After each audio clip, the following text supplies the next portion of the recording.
Big news. I have some important news for you. Interesting news. It's Blake and Aaron's Spilling the Tea with Sandy. Cayman's top news headlines of the day from CMR. Good morning, Sandy. How are you? Hey, morning, Blake and Aaron. How are things going? Happy Thursday. Yeah. Happy Thursday. We're doing all right. What do you got for us locally? All right. So we've got a customs officer who has admitted to illegal possession of 2 handguns and over 50 rounds of ammunition. So Timothy Earl McKenzie, age 45, is going to be headed to jail. So he's entered his guilty pleas. Really, really sad situation. But yes, he remains on bail from October of last year. And after his admissions, he's been allowed to continue his bail until his final sentencing date, which, unfortunately for him, he's going to be going for probably at least 7 years. You can obtain guns legally in Cayman and not go to jail for it. Yeah, well, somebody should tell them that. Yeah. I mean, they have a gun club here. Yeah. So the fire service responded to the alarm at the Cayman Islands Hospital, and they were thanking the patients who alerted them to that at the dialysis unit, the mechanical room located next to the dialysis unit yesterday. So it just said that patients who were in the dialysis unit, urgent care, pharmacy, and MRI were escorted from the premise until the all clear was given. And they did test the air quality of the dialysis unit, and services were resumed shortly thereafter. So thankfully, it doesn't sound like it was anything too serious to worry about. That's good. Mm-hmm. Yes. And speaking of civil servants who were, getting in trouble, we have Rohan Webster. He is with Workforce Opportunities and Residency Cayman, that's WRC. He's an employee there, and he was sentenced to 80 hours of community service for animal cruelty after he was found in possession of 15 roosters that were suspected to be involved in cockfighting. Jeez. Yeah. So he denied the cockfighting, but admitted to the animal cruelty, a single count of animal cruelty, because apparently he had their wattles and crowns removed and their spurs filed. I don't even know what the heck any of that means, but it sounds horrible, to be honest. Oh, yeah. But, apparently he was essentially mutilating chickens. And he's admitted to at least that part of it, but no real explanation as to why he'd be doing that. If it's not cockfighting, it's just bizarre. Yeah. So, Unless he's opening up a beauty salon for roosters. Oh, Lord. Doing petties. Yeah. But, too soon for that joke. Too soon. For probably not. So a couple abandoned their baby. Did you guys hear this story? No. This is coming out of Brussels in Belgium. So it's the Ben Gurion International Airport. They were checking in at the airport there, and they decided that, the child, they couldn't buy a ticket for the child. And so they were just going to leave the baby. Well, you don't have to buy a ticket for a baby. It goes on your lap. Well, apparently they needed to buy a ticket. So they left the child, the baby, at Terminal 1 without a ticket. And, they just ran towards security checkpoints in an attempt to actually board the flight without the child. This just goes to my point. Why you need to have a license or a permit to have a child? Yeah. Yeah. That's sad. You got to be able to be approved to look after a human being. Yes. Absolutely. Can we real quick just circle back to that animal cruelty, the rooster one? Because someone made a good point in the comment I was reading. It says, so community service for abusing the chickens and a jail sentence for feeding them? Because isn't it illegal to feed feral animals? Yeah. We're gonna talk about you're gonna go in. You're gonna talk about that a little bit more too. Okay, good. Wait, you can't feed chickens? You can't feed any feral animals. Really? Yeah. Yeah. Why? Because then you're. That's the law. It's actually been the law since 2013. So we're gonna break it down this one. Good. I didn't know that. Because I'd like to know about that too. Because that's that is kind of, I would think abusing is worse than feeding. Yeah. But interesting. Anyway. Is that what you got coming up on your show today? Absolutely. All right. Cockfighting and cock feeding. Well, it's not funny, but it just sounded funny. Yeah, All it's a, right. it's a crazy one. Yeah. Yeah. Yes, All right, we'll catch definitely Sandy's a show crazy one. coming up on Bobo 89.1 FM in just 3 minutes. Absolutely. And we'll see you tomorrow morning right here on Kiss FM for Friday. our Friday headlines. Woo. All right. Awesome. All Have a right, good one. guys. Have a good one. Thanks, Bye. Sandy. What a hot mess. Good morning to everyone. We just got a couple minutes to play with here until we are ready to go bang on Bobo Live. So good morning to all of my social media folks. How are you guys doing today? Just give us a couple seconds. Vernita, good morning. Irvelin, Marshall, Sujit, Miss Iva's here, Emily. We're going to talk about the whole chicken thing. It's not quite what it seems, but we'll do a deep dive. Alejandro, that's declawing a chicken. Why would you declaw a chicken if you're trying to make it get in a fight? Oh my God. Anyway, we'll talk about it. Wee, good morning. My allergies are not allergies, the remnants of this cold, feeling a little bit better. But I find that the second I wake up in the mornings, it's always like a little bit more agitated. So I just took an allergy tablet and 2 minutes.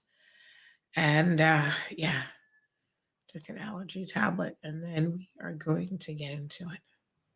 But honestly, who abandons a baby at the airport? That is so crazy. All right. Good morning, everybody. Let's take this Spill the Tea off, and y'all can call in this morning, 936-BOBO. Don't forget, join our WhatsApp group if you want to get the news as and when it's happening directly to your phone. Yes, sirree. All right, ready? Ready like Freddy. Another minute. Good morning, Miss Olivia. Alejandro says a refugee. Maybe. I hope to God they weren't just running off on vacation. Lord Jesus. Crazy people, crazy world. All right. Good morning, Miss Gina. How are you? Natasha's here. All right, 30 seconds and counting.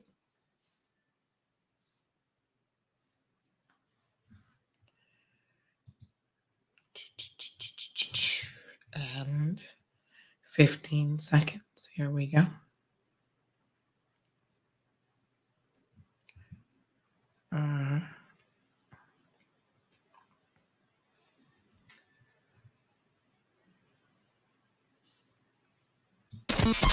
Bigger, better, bolder. The cold, hard truth is taking talk to the next level. Right here on Bobo 89.1 FM, Cayman's community radio. We are still spilling the tea and committed to being part of the change that Cayman so desperately needs. Join Sandy Hill weekdays from 7:30 a.m. for Premier Access, Cayman Voices, Truthful Thursdays, and much more. Cayman's #1 talk show is now bigger, better, bolder, and more than talk. Getting results with hot topics, consumer reports, court exposés, and more. I've come to set the record straight. I've come to shine the light on you. Let me introduce myself. I am the cold, hard truth. Now, from the CMR studio in Grand Cayman, live, direct, it's the cold, hard truth. Now, join the conversation on 345-936-2626. That number again is 345-936-2626.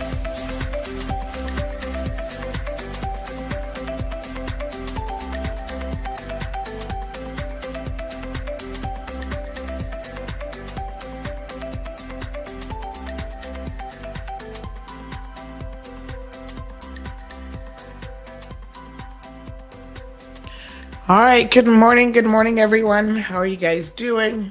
Happy Thursday. Oh, I hope you guys are doing well. I'm getting there. The voice sounds a lot better, I feel like, for sure. Just the sinuses, which it's all connected.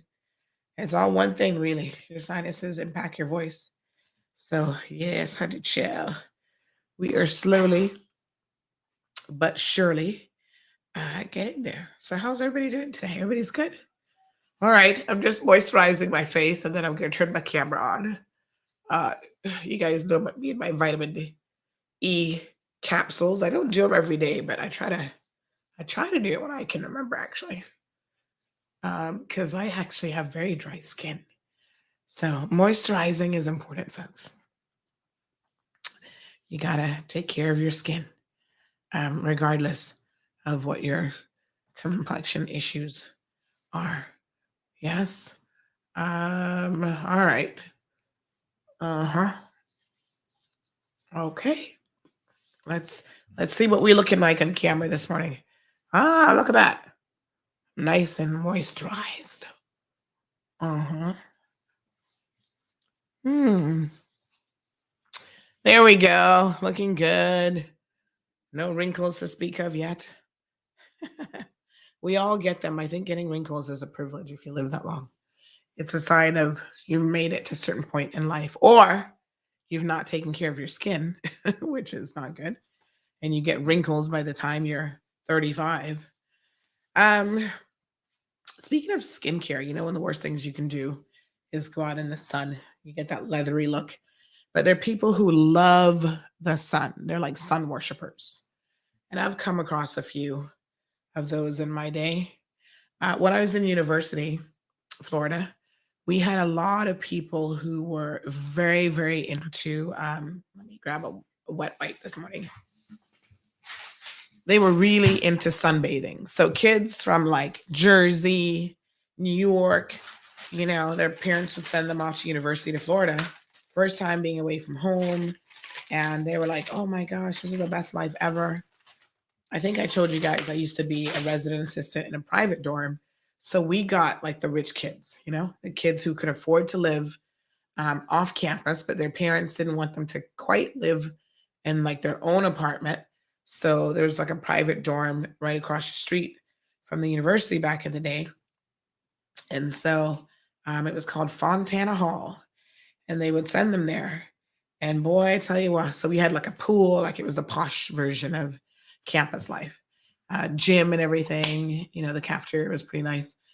And I would see these kids like from the second they got up in the morning, they were hanging out at the pool, sunbathing all day long. Oh my God. And they would skip school in order to like skip classes in order to sunbathe. And I'm just like, aren't you here for university life? Anyway, crazy. Very, very crazy. But yes, you absolutely have to be careful with the sun. The sun is not really your friend. You need a certain amount of it to oh gosh, did I forget to hit the radio button? Oh Lord. After all that time I was sitting here. Oh geez, some peace. Yikes. Honey chow. Let me see if Chuck is literally I was had lots of time and I still forgot to hit the radio button. My Lord. Ooh. It's one of those things. The brain was ready. The fingers weren't quite. Ah, that's strange. I could swear that I did.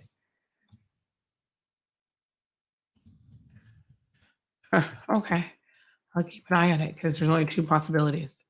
One possibility is I did, and then it disconnected. And the other possibility is my brain told me I did, but I did. Either one is about 50-50 right now, to be honest. But yes, the sun is one of those things you need enough just to kind of give you enough vitamin D and no more than that. Okay. Let's redo our intro for radio, folks. Give me 1 second.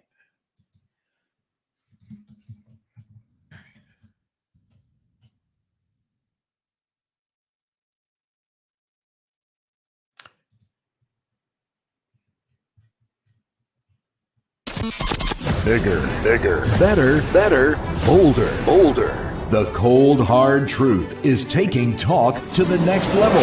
Right here on Bobo 89.1 FM, Cayman's community radio. We are still spilling the tea. And committed to being part of the change that Cayman so desperately needs. Join Sandy Hill weekdays from 7:30 a.m. for Premier Access, Cayman Voices, Truthful Thursdays, and much more. Cayman's #1 talk show is now bigger, better, bolder, and more than talk. Getting results with hot topics, consumer reports, court exposés, and more. Come to set the record straight. I've come to shine the light on you. Let me introduce myself. I am the cold, hard truth. Now, from the CMR studio in Grand Cayman, Live, direct. it's the cold, hard truth. Now, join the conversation on 345-936-2626. That number again is 345-936-2626.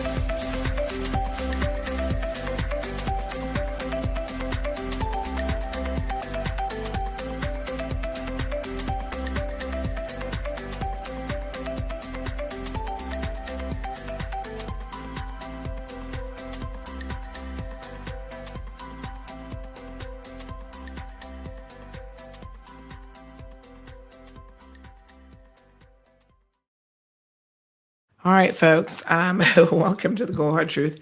My apologies to our radio listeners. I think that, in fact, I may have forgotten to press that button this morning. So my apologies, but give me 1 quick second and we'll be ready to hit the ground. The Cold Hard Truth is Cayman's #1 talk show since it debuted in March 2020. According to independent research, we are the most listened to talk show in 2021, and most people prefer us to any other options on island. We tackle tough issues some days, and other times have fun and lighthearted discussions. But most importantly, the Cold Hard Truth is here for you. Thank you for your support as we continue to be the voice of the people in 2022 and beyond.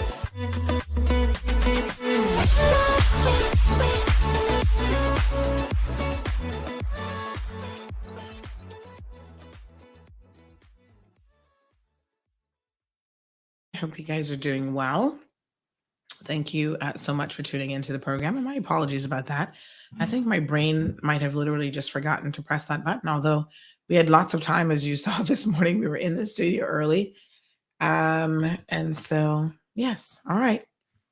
So good morning to everyone. KK is asking about that police arrest yesterday. Looked quite spectacular. To be honest, I have not heard what it's about. So we saw the person down on the ground being arrested. I understand that there was a police chase to apprehend this person. I do not know, exactly what the person was arrested for. And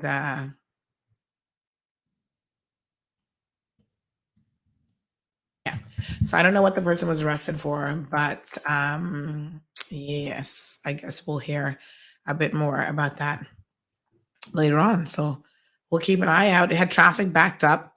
A police chase in the middle of 5 o'clock traffic is really crazy. I think the helicopter was up as well. So yeah, it's kind of crazy. I don't know. We'll find out. I'm sure by the end of the day, we'll find out more. And thanks to everyone as well who sent all of the footage in relation to this. Because, I was getting messages. Funny enough, I was actually Sorry, my apologies. I was actually at a client and I did see a few people calling me. I thought, what's going on? And so, um, you know, we eventually understood that because of course everybody noticed the traffic, but not everyone knew exactly what was causing it. And so now we know that it was some sort of a police chase, but we don't exactly have the details on what was going on and why the police was chasing this person. We can only hope it's for good reason, which I'm sure. Sometimes people say, oh, the police are out there checking tent and they're doing this and doing that. But, you would be surprised. I mean, give the police a little bit of credit, right? Because you would legitimately be surprised how many offenders they catch as a result of these routine traffic checks. So I'm like, yeah, make the police do their thing. Who cares? If you're good and you're compliant with your sticker and your tint and whatever else. But a lot of times, police actually catch criminals when they set up these traffic stops. And sometimes they're actually watching, they'll have, I think, decoys elsewhere, watching who comes upon a police checkpoint and decide to turn around and flee. And there's a couple times when they follow these people. And indeed, that has been very, very useful information. So they have different methods that they utilize, and so I say let them do their thing. That's what they're there for. It reminds me of the one. Do you guys remember there was a home invasion some years back? Really horrific. I remember when that happened that I literally could not. I couldn't gather my thoughts about how it was possible that this little island could have a home invasion. I was just like, this has got to be crazy. But these guys, oh my God, they should never be let out of jail. But, they went into this couple's house and they assaulted them physically. They were threatening the woman with sexual assault. And it was really, really a horrific ordeal. They tied them up. They robbed them of electronic goods. And in the final analysis, it turns out that they were actually smart in a way, but stupid in other ways, right? So one of the guys got stopped in a routine traffic stop. And guess what? He had stuff in the vehicle from the robbery, from the home invasion. There was like a bag full of the mask and all this other stuff. So literally, the police just got lucky with just a routine stop. So listen, let them stop people. You will thank them later for it. I can assure you of that. And then they were kind of able to build out the case from there, looking at who his associates were and what they were up to and so on.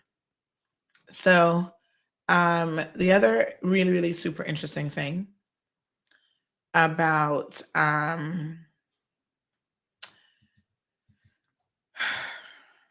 the that particular case is they had, I think, 3 individuals sort of pretty confident that, okay, these are the 3.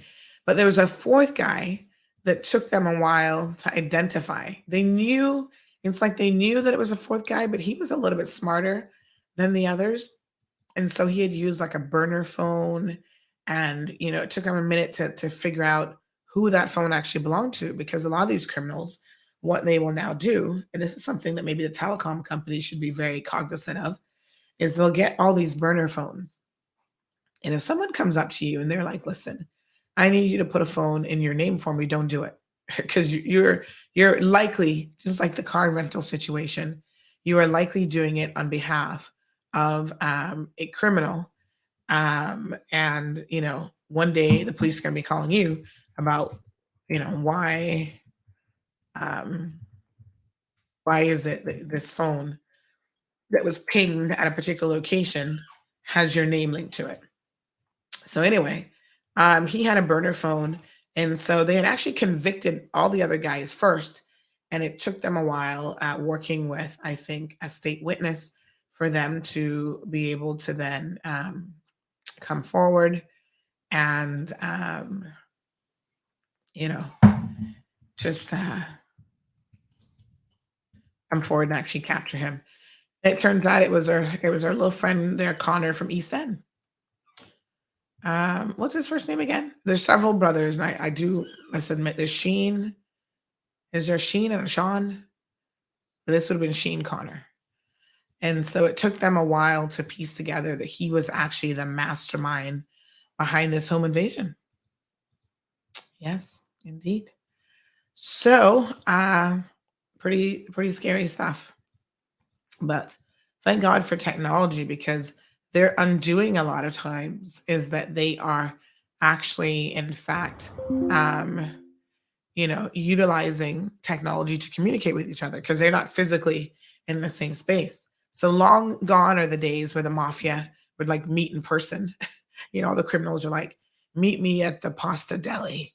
Let's go have some pasta. And then they would make sure that they sweep the place for any, any wiretapping or whatever. A lot of wiretapping has gone on in the US that has allowed them to capture a lot of people, trust me. And so it's like the modern day version of wiretapping. It's not really wiretapping, but what it is, it's, people using their phone to communicate, and they're at a location. And when you're at a location, the cell tower is picking up that you're at a particular location, and it puts you there, whether you know it or not. So they think that the burner phones are going to be helpful. In fact, when they arrested Connor, they actually found that he had multiple burner phones in his possession, and he would hide them like in different places and then go and grab a phone when he needed to message his, his criminal friends about, okay, meet me here, meet me there, whatever. And so they discovered a wealth of information once they eventually got the phone. Yeah. So they do something similar with guns and stuff as well, where they will have like a community weapon and they hide it at a community location. And of course, if you, know where that weapon is, you're able to use it in the commission of an offense. So they share weapons. But the criminal code is that you put it back where you got it from. Now, if you don't put it back where you got it from, I must tell you that it will cost you your life. And there have been some people, the streets have talked, that were killed. And one of the reasons they were targeted is because they took a weapon and they didn't put it back. It was a community gun and they didn't put it back where they were supposed to put it. So speaking of weapons, the Russian born guy who's a Canadian resident will be in court this morning, and his attorney is going to be asking for bail. We'll see if he gets it. So my understanding is that this man actually asked permission. He went through the application process because you can legally bring a weapon in under certain circumstances, just like you can be a legal and lawful gun owner in this jurisdiction. So he actually asked for permission to bring this weapon in, was denied permission. Listen carefully now. Was denied permission, and then still turned around and brought in not one, not two, but 3 firearms. What on earth? Everybody's wondering why. What? I don't know what he's read about the Cayman Islands, but things are not that crazy here yet. So it couldn't be like a personal safety thing, but if it was, you don't bring in 3 firearms, you bring 1. So the whole thing is really, really bizarre. I don't know. 9mm pistol, 9mm semi-automatic rifle, and a 12-gauge shotgun? Dude, what were you visiting the Cayman Islands for exactly? So apparently him and his wife were visiting, and now they're at some villa, and the wife is in court looking all distressed. Someone just said, Ras, man thought he was coming to Ukraine for a while. Yeah, seriously. It's not a war zone here. And so, of course, traveling with all these firearm is very, very suspicious. And thank God that our agencies, CBC in particular, were on alert. And I saw the CBC agents in court because, of course, they're enforcement officers. So when they're involved in the arrest of an individual, they have to go through the entire process and all that kind of stuff. So they were there in court. My goodness. So someone said, did he get bail? Not yet. We'll find out today. So his attorney had said that he would submit a bail application on his behalf today. So we'll see. I have to laugh at the comments. We don't get a whole lot of comments on the articles. We tend to get them on Facebook, but I noticed that this particular one garnered a few comments, and I'm chuckling at some of them because people are saying, let me just show you. It's so weird why we don't get a lot of comments on our website. It's just one of those things where our platform is so social media driven that most people comment on the social media feed. But Mike Hennessy, you guys remember Mike, right? He used to be in radio. Mike Hennessy says, what the actual F? Nicole Eldemeyer says, let's make an example of him, lock him up for the maximum sentence. Even Scott Novak, and remember Scott was in security for many, many years, former police officer. He says this is an odd one because Canada is a strict place with firearm ownership and possession. So this person has to have been aware of the implications involved with transporting these weapons, especially to a foreign country. I wonder if they were broken down and concealed in an attempt to evade detection. If so, it's obvious he was smuggling the guns and needs the maximum sentence possible. This is a great seizure. Listen, I don't care if he had him broken down or not. This is the sort of thing where he needs the maximum sentence, without a doubt. This dude needs to taste island life prison, which is still too cushy, but whatever. He needs to be incarcerated to send a very clear message. So Steve Cummings said, short of some sort of pre-arrival documentation, jail and not a little. A long time legal gun ownership in the US. When I moved to Cayman, I knew the law and stored them with a friend. 10 years was the law. By the way, in more than 30 years, I haven't needed them yet.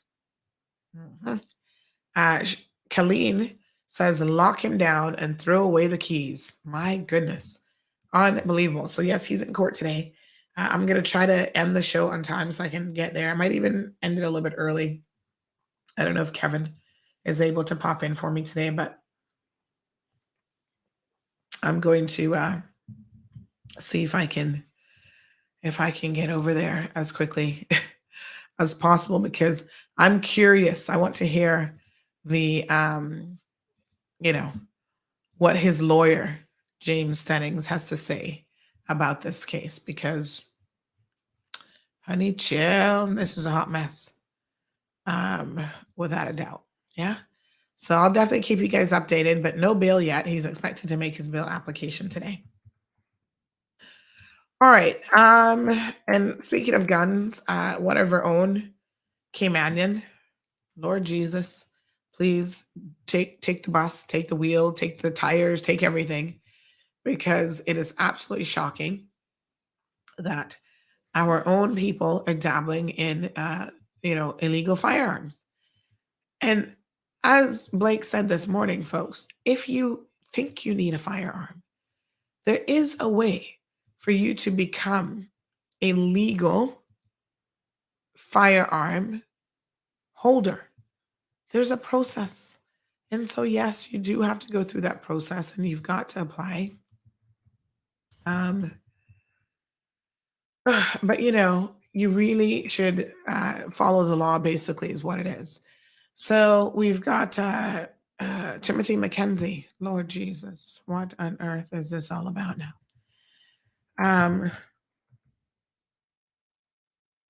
Finally deciding to not waste the court's time.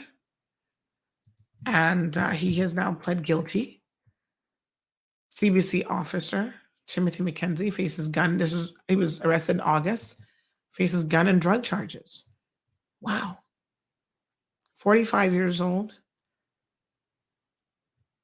This is just, I mean, I don't know this young man, but of course we all question why a CBC officer? Lord have mercy. Of all the jobs in the world, there's certain ones that you expect to follow the law and be compliant. And I would dare say that CBC is at the top of the list. Yes. Ay, ay, ay. So he's going to be going to jail for at least 7 years because when you plead guilty, they give you, 3-year allowance for your admission. Of course, he'll only serve 60% of the 7 years in any event. But why? Honestly, why? I guess if you're in the drug business, possession of a controlled substance, 2 ammunition, 50 rounds of ammunition, and 2 counts of an unlicensed firearm. Why would you need a gun? Well, I guess if you're in the drug business, it's entirely possible. Now you get to spend 7 years of your life in jail. Good morning, everybody. So Toby, morning. Scott is here. Morna is also here. Miss Patty is wishing everyone a good day. She says good morning. Thank you, Miss Morna. Stephen is also here. So KK says chasing someone in traffic like WTF. Something needs to be done with this high-speed chase BS, because the day they ever hit in a car I'm driving, I'm waiting for them at the station for answers and my car repairs. Well, honey child, car repairs might be the least of your worries because you can be killed in a high-speed police chase. I have never been an advocate, you guys might remember this, of a high-speed police chase in the Cayman Islands, especially when we live on an island. Yeah, there is good evidence that you can get them in other ways other than a high-speed police chase. But we'll go over it one day, KKs, because it's actually not as simple a discussion as you think. But let me just say this much. Once a high-speed police chase begins, it is almost impossible to end it by just pulling back. Officers are 90% of the time incapable of understanding the dangers around them. And I mean senior officers who have done a lot of training and who've been engaged in police chases. And 90% of the time, they are incapable of saying this has escalated too far and it presents a clear and present danger to innocent people. I need to fall back. They are not capable of doing it because they're human beings. And as such, human beings, once a chase begins, it's a fight or flight situation. Just like you have innocent people who you start chasing a person, they're going to run, not even knowing why you're chasing them. This is proven statistical information. Just go try it. Remember, we were talking about social experiments yesterday? Go out there and try chasing somebody. They're going to run, and they don't even know why you're chasing them. They haven't done anything wrong. But folks, it is human nature to fight or flight. So either when you start chasing them, they're either going to box you down and say, why the hell are you chasing me? Or they're going to just run. And so, it is what it is. And so police officers on the other side, once they start chasing someone, they can't stop. The adrenaline is pumping and it just becomes impossible psychologically for them to assess in a real way what is happening around them. They're so hyper focused. Remember the snippet of that book that I read about the gorilla experiment? It's kind of connected to that in a way. where they were so hyper focused on catching the guy that they actually ran past a police officer who was being assaulted and never saw it. Yeah, that's human beings. Their vision, it's like tunnel vision. And these were senior officers with lots of experience, and they never saw a thing. Just like when they're chasing somebody, they don't see you either. Yeah. So your car repairs might be the least of your worries. I became very, very interested in this topic, folks, after I was almost killed during Hurricane Ivan as a result of a police chase. So we were under curfew, as you guys know. At the time, I had a business in West Bay at the four-way stop. I was heading there. It was getting to dusk, so curfew was going to soon be upon us. And I was actually turning into my building there, Centennial Towers, when all of a sudden from behind me, it was a blur. It was like, and I was like, what the frig is that? And that was not the word I used. And it was police chasing a car that then crashed by the four-way stop. You know, the four-way stop has a pedestrian walk. Listen, Hurricane Ivan, we're all walking in the streets, you know. Curfew was about to come down on us. There was still present danger, light poles down, all sorts of stuff. And they engaged in what I thought was a reckless police chase. It was off the chain. And you know, the crazy thing is, I think at the time I had my Honda Integra, right? And so it's a right-hand drive car, yes. So had I turned 1 second before, both of those vehicles would have slammed into me and I would have been dead. I'm not asking anybody if I would have been dead. I would have been dead. The speed at which they were doing, it would have been impossible for me to have survived a crash, even though I was standing still and I was not moving, right? The speed they were doing was enough for a to hit a non-moving obstacle doing 50, 60 miles per hour right in the driver's side. You're a goner. The funny thing is, because I had a passenger in my car, I was actually in the middle of a conversation. So I was talking to this person. And believe me, when you have somebody in your car and you're talking, your reflexes are impacted whether you want to accept it or not. So I wasn't on the phone or anything like that. Hands were on the steering wheel. But because I was engaged in a conversation, my mind was actually engaged with that person, I didn't turn as quickly as I ordinarily would have. Because remember now, I'm looking in front of me to see there's no traffic coming. So I'm thinking, I got the all clear. I'm not expecting somebody to be in the wrong lane, chasing somebody else from behind me. You don't hear it. You don't get an audible situation.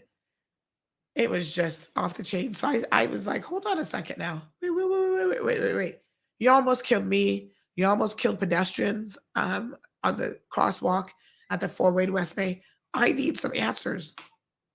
Do you guys know that I contacted the RCIPS and asked for a copy of their policy, their chase policy? They refuse. Here are friends with RCIPS. They refuse to give me a copy of the policy, which this should be public records, really. But they refused to give me a copy of it. But what they did after I said I was going to go to the ombudsman or whatever back in the day, they said, well, you can come in and read it in front of us. I said, okay, this is weird. So I went in and I sat there and I read it. And I'm like, shouldn't I be able to get a copy of this? No, you have to sit here and read it in front of us. I was like, okay, this is antiquated and stupid. So I read it and I saw a lot of issues with it. Their internal policy assumed that their officers would be in a position to fall back. And so a lot of the discretion to even engage in a chase and all this other stuff was completely left up to the officers. And I was like, oh my God, This is unbelievable. Like, who in the middle of a police chase is going to be like, oh, hold on a second. Let me call my supervisor. Hold on now. And keep chasing them. Break, break. Sergeant, inspector, commissioner. Okay, right. So I'm doing like 65, chasing a guy right now on West Bay Road. Yeah, this is why we're chasing him. Do you think that we should stop? Like, who does that? Nobody not doing that. Stupid policy. Oh yeah, they can call it in. I was like, yeah, okay. Anyway, the other interesting thing, KK, is the vast majority of these police chases are for traffic offenses. Now, I did say to you that sometimes they catch someone through a traffic stop and traffic offense. But the primary offense in all of probably about 85% of police chases is actually a traffic offense, which is crazy. And then they engage in a chase. Like I said, you chase somebody, they're going to run. Okay. Innocent people's lives have already been lost in this country. Do you remember the young guy there? His name was Callan, Mitzi's son.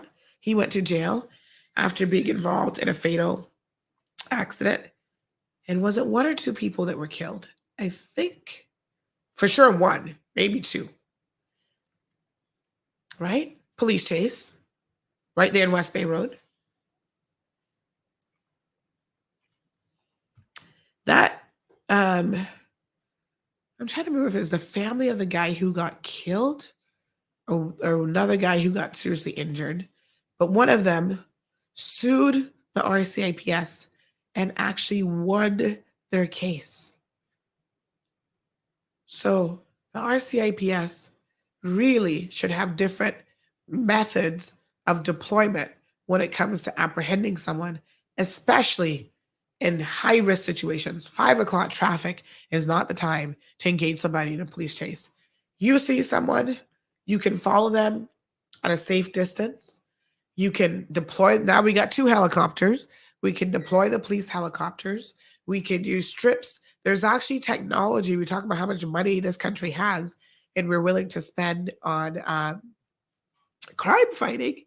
Folks, if you're willing to spend money in crime fighting, there are engine-killing devices that the police can obtain that will kill any engine.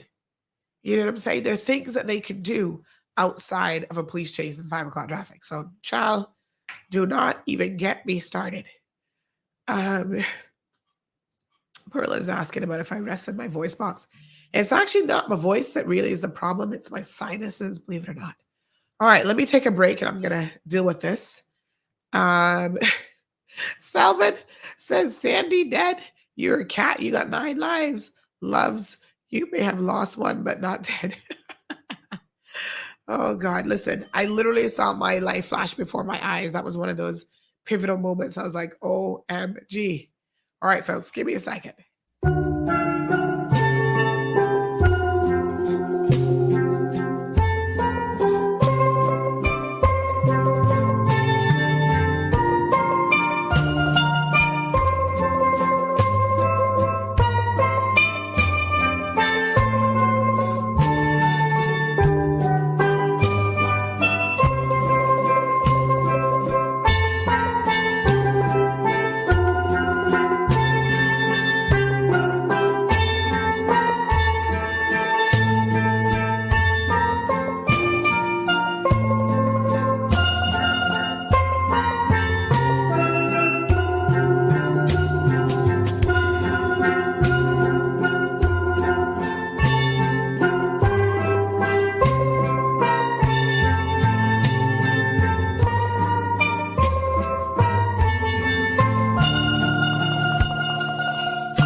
All right, folks. The other reason why, honestly, you don't need to engage in a high-speed police chase is because you actually have at your disposal cameras.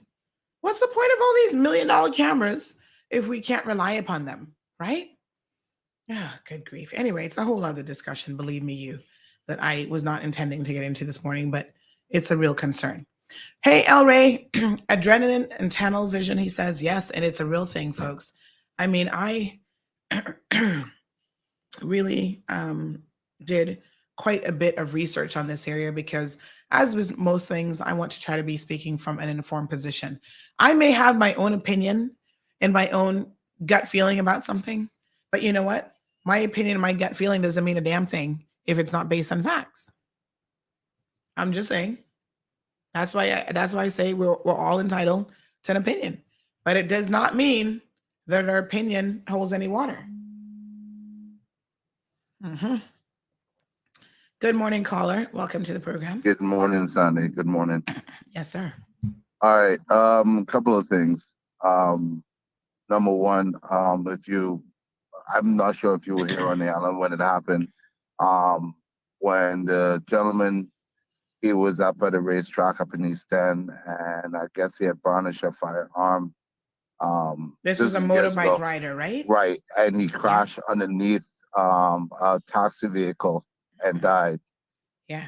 That was the same time my best friend died that day. He died. 2 people died from a motor vehicle accident. Yeah. So he died as well in regards of a chase, and then the other one where the young kid was injured severely by Thomason roundabout. Yes. My whole thing of it is that they spend a lot of their effort on how should I say this? Stopping people from feeding the chickens and cats. Yeah, we're gonna get to that here in a second. Yeah, I just want to find out which duty officer is going to be on duty when they do roll call to say, Mr. Richard, you're going to be the chicken officer today. I mean, really? Just to give you a heads up on that, but it's ridiculous. They should spend more time on what's the CC cameras are for. Mm-hmm, mm-hmm. You know, all these CC cameras, every week they're putting up new CC cameras. They should be able to, even in London, I'm not sure when you watch movies in London or even watch CSI or whatever, they always depend on the CC cameras and the face recognitions and all those stuff. I mean, it's a simple task. What's the sense of having license plates with that you could be able to track on the license plates or whatever the case may be? I mean, all these stuff they implement and it still doesn't make any sense. Because if you're going to change your license plate, say, oh, well, we could tell with your license plates and we could do this and we could do that the same way they could tell with a vehicle. I'm sorry, but if I lent you my vehicle and my vehicle was in a high rate crime or a high speed chase and it was you come to me and said, oh, well, it wasn't me driving the vehicle, that's not my problem. You're going to have to give a burden of proof that it wasn't you. Who did you loan your car to? You understand what I'm saying? So we have too many tools out there, and they introduce these tools and say, yeah, we have this new tool. We spent $5.6 million on this tool, or we spending $60,000 every month for CCTVs and all of this new stuff. But yet, there's nothing. There's not being used efficiently. You know, and like I said, I've been watching too many. I should say, you know, when you look at UK and you look at other places around the world, they highly depend on their CCTVs. You know, and sometimes they need to fall back if they're doing a high speed chase that's going to cause any danger to public safety, and that's one of the things they have to look at: public safety. Right. You know. All right. Thank you, my dear. Yes. Someone, and my apologies, we did have another caller trying to call in. So, of course, the lines are free now. 936 Bobo is his telephone number. So this other person makes the following observation. They say, if you notice, 2 armed response units were there. Also, the type and color of the car. Silver Hondas were cars of choice used by the gang of robbers, according to the commissioner, not saying that this was the case. Good morning, caller. Welcome to the program. Yes, good morning. Good morning. Morning, my dear. Good morning to you. A very important topic you guys got this morning talking with closed circuit TV. Yes, But ma'am. we want to maybe we need to check in to see where if they're working, because I know we had an incident in the area that way, and there the closed circuit TV is like marine, and we were told by police. Just speak up one little bit for me. You see, your volume seems to be dipping. Sorry. I said I don't know they I said we got no for sure that this we having the closed circuit TVs, right, and working on two different things, because we were told by the police that they had to wait. They had to see if we had any eyewitnesses, because the closed circuit TVs wasn't even on that area. It's not even working. I don't know whether it was just that day or whether it's not working. I mean, we pay millions of dollars a year. Taxpayers want to go millions of dollars a year. I don't know. I think it was mid last year, October. I think it was. The governor was on the radio talking about the same thing, and I called and asked him if he would look into it, because I mean, if we had more than one incident where the closed circuit TV wasn't even on, whether it's working or whether it's just not turned on. I mean, it doesn't make sense us to pay all this money to make a company rich, to keep their budget going and keep their business going, while we the taxpayers are being drained to pay this money out. And then a lot of the crimes that the reason why they claimed they were getting closed circuit TV was because people didn't want to come forward, whatever the reason, whether they were scared or don't feel enough security for them or whatever, protection as the, using their name. But that's why they came up with, that's why they said, or as my opinion, that's why they said the closed circuit TV was going to be such a help, to solve some of these crimes. And if we go right now and they still can't solve, I'm not saying that the closed circuit TV is going to catch everything, but the majority, you would expect it to catch something. They could be of some help to the police to be able to solve some of these crimes. But so again, the high speed chase, like the guy just said, that's why we all went to the digital license plate, so that they can scan them and they can scan them. That's why if you go to Cayman Bay, they can tell whether your car license or not license, because of if the system is not on. Now I don't expect it to work, get a result, but we got a lot of the license plates, like we called a few days ago about the license plates. The people that are still driving the old license plates, whether the system hasn't been updated enough, or whether the people whether they're illegal cars on the road, or whether they're just not changed the license plates. We don't know, but I think it's time for government to start looking into all these things. For sure. Because it's not getting no better. Yeah. It's not getting no better, it's getting worse. Appreciate it.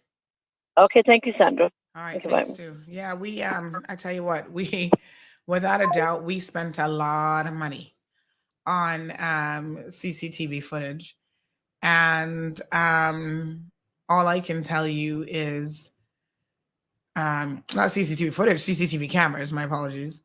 And all I can tell you is I don't even know. They're not working, this and that. It reminds me of the money that we also wasted on a fingerprinting system that was never implemented. And you see, let me be very, very clear here, folks. When you hear people talking about their disappointment in, I'm going to use the term government very, very loosely here. These are the types of things that can be utilized as examples over the years, where the people of the Cayman Islands have had public funds wasted in a spectacular way, and no one is ever held accountable for the wastage. This is a problem.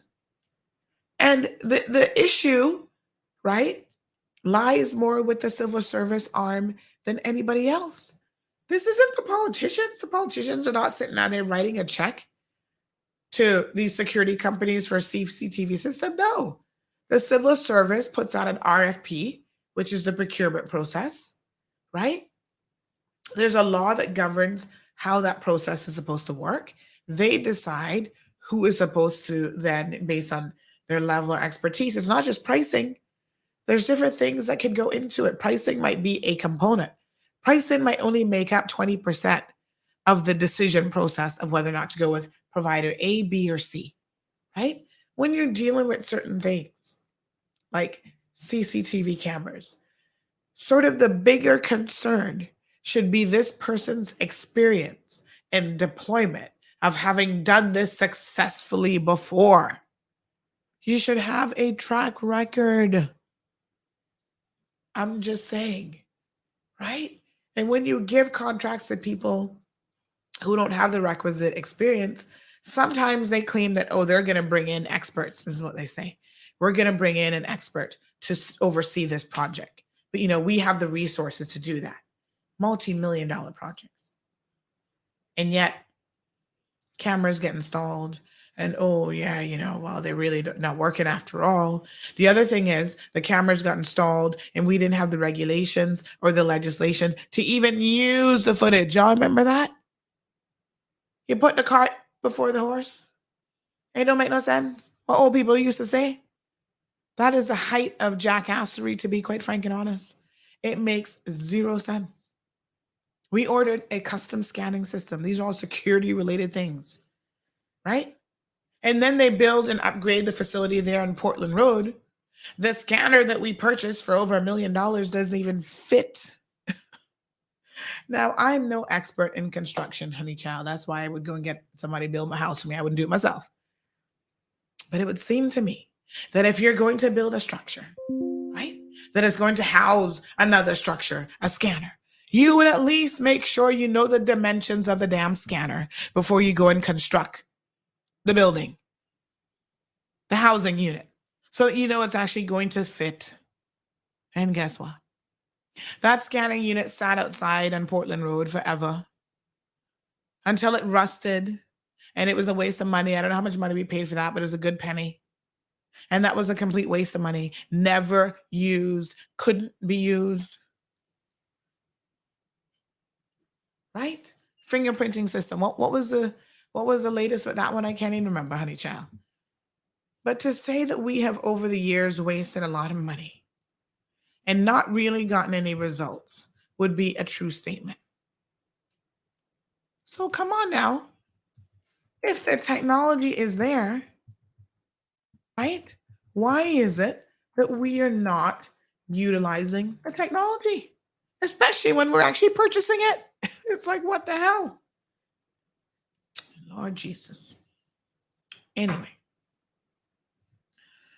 Ay. Does make you wonder. Suji, thanks for the recommendation. He says do some steam inhalation. Yes, Miss Romelia has been telling me that, and I agree that that would certainly help the situation.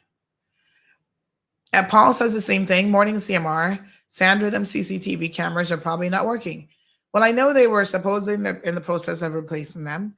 Again, I don't know how far along we are and how it's been done. I do know that some of them work. And remember now they're putting up some new ones, speed cameras and stuff on West Bay Road. El Rey says, yep, we're not getting value for money with the CCTV system. And, to be fair to the police, I like to give people credit where credit is due. They have said, even as it relates to these robberies, that they have a lot of CCTV footage that they have to go through. So that means that some cameras are working. But we've also seen instances where cameras were not working. But kudos to the police, because there have been crimes that they've been able to solve and put together because of CCTV footage. Remember the Tortuga robbery with Eve High Voltage? How they knew she was lying when she claimed that she didn't even go out that night. Oh no, I was at home with my kids being mother of the year. So she claimed. And they were like, oh, if you were home with your kids being mother of the year, do you care to explain to us why your vehicle, license plate, blah, blah, blah, blah, blah, was spotted going into Foster's Food Fair at 9 o'clock in the evening and yada, yada, yada? Oop. Oops. Well, that story never added up. And plus, the husband can't drive. So it wasn't him that was driving the car. So they established, does your husband drive your vehicle? No, he can't drive. Okay, ma'am. Then who was driving your car? Oh, here what she say. Every Friday I'm home with my kids. I'm like, boy, y'all can go to court and lie like a damn rug. Seriously? Every Friday we see on social media hanging out with your friends and partying and the kids being left at home by themselves. Anyway, this is what she told the police. Right? And then, of course, big shout out to Foster's because Foster's got serious cameras up in their shop. You're not going to steal from them too easy. So then they had footage of her actually in the grocery store buying groceries, and they could tell her, you were on aisle so-and-so. You picked up baby diapers. You picked up formula. You picked up this, you this. You use your husband's NAU card to make the purchases. Oh my gosh, snaps. This is good detective work. Child, I was sitting in court going, oh yeah, this is some good detective work, right? Yes, so. Yeah. The police were like, so you were at home with your kids? Oh no, I forgot that I did go to the grocery store. Okay. And you paid with your husband's NAU card for these goods. And then you turn around after you paid at the register, went back down aisle so-and-so, bought a pair of black gloves. Looks like the black gloves that were used in the commission of a robbery. You bought 2 pairs of black gloves. What were the black gloves for? Well, honey child, she's like, well, I use them for all sorts of stuff. And they were like, oh, God. They were like, okay. So you purchase black gloves at the grocery store and you use them for all sorts of stuff like what? Hear her now. Lord Jesus. Well, I use them for bleaching because she bleaches her skin. Now, y'all know. Hold on. Amateur detective hour. Stay tuned. I use it for bleaching. I use them for gardening. I use these black gloves for, what was the other thing she said? Bleaching, gardening. Oh, working out. Now, I've never bleached in my life, so I certainly would not want to say that I'm expert in this area. But I'm also no fool, and I wasn't born this size, huh? Hello. The type of gloves that you would use if you do use the gloves for bleaching. I wasn't even aware that they do that, but I guess that would probably make sense because getting it at the palm of the hand, I don't know, what does it do to the palm of the hand? Does it discolor the hands? I don't know. But you lather on all this stuff. Maybe you don't want it, put chemicals on you everywhere else, but you don't want it in the palm of your hands. I don't know. But to me, that's a different kind of glove than a gardening glove or even a gym glove. Like gym gloves are very, very specific. They tend to be thicker. They have the padding. So I'm sitting there in court going, saying, what? You're saying that these gloves you purchase and you do all these different things with these gloves? That don't even make no damn sense. Anyway, Ms. Darlene says all of those millions of dollars the government spent and no good results, a damn shame. Good morning to Jackie. Good morning, Perla. Sandra says the head of the security of this island, the commissioner, needs to be replaced. I hope he leaves in April with the governor. Promote Kurt Walton as a new commissioner. All right. Here you know. You might be hearing it here first, but this is exactly what's going to happen. He's not leaving in April, but he will be leaving by the end of the year. And my understanding is Kurt Walton will be, is it Kurt Walton that's replacing him? Who is the, oh God, now y'all know that y'all gonna have to kill me for this as a Caymanian. He was at the last press conference, fair-skinned Caymanian, sitting in the middle. Is that Kurt Walton? If so, then he is going to be the next commissioner, allegedly. That's what the Mall Road has heard. That's Kurt? Somebody said, yes, that's him. All right. And so they're grooming him, even with these press conferences, allowing him to take the lead and to, speak and that sort of thing. So yeah, the commissioner is slated to leave a bit later in the year. But listen, these issues, some we can put squarely at the foot of the commissioner, but again, I want to be fair to him. The acquisition and purchasing of security cameras had nothing to do with them. Who we need to look at is the, again, civil service, the people who put out the procurement, and who accepted the bid from whoever was actually doing that. And to the best of my knowledge, I stand to be 5% corrected because I feel like I'm 95% right. That was actually Eric Bush. Eric Bush would have been in charge of that whole, what department would that have been? What ministry? But that kind of fell under his remit. So, yeah. And you know what the other problem is as well?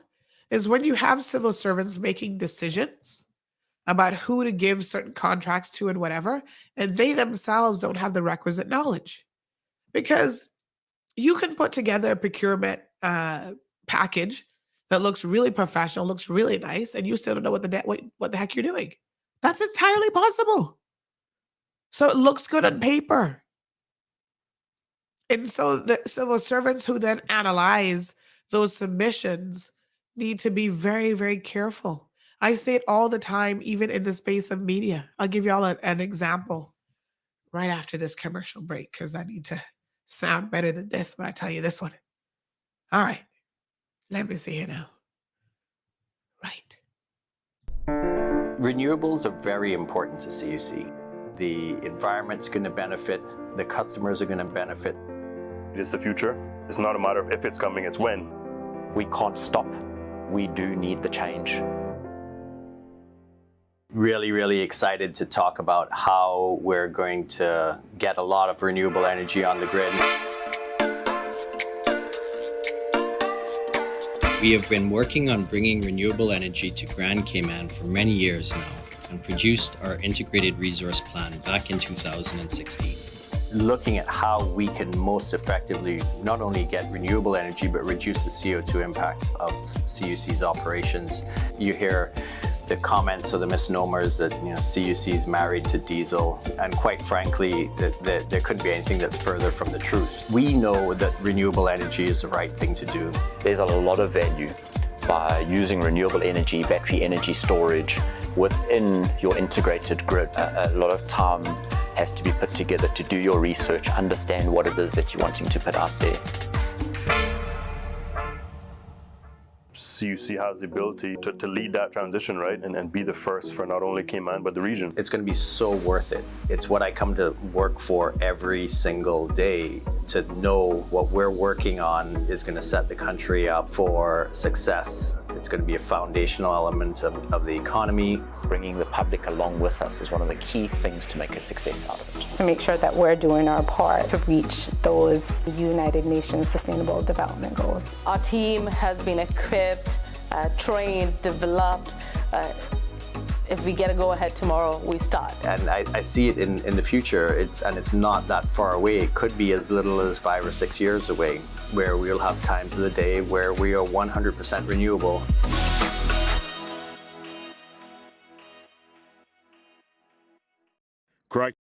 Crichton Properties is one of Cayman's most trusted real estate companies for over 50 years.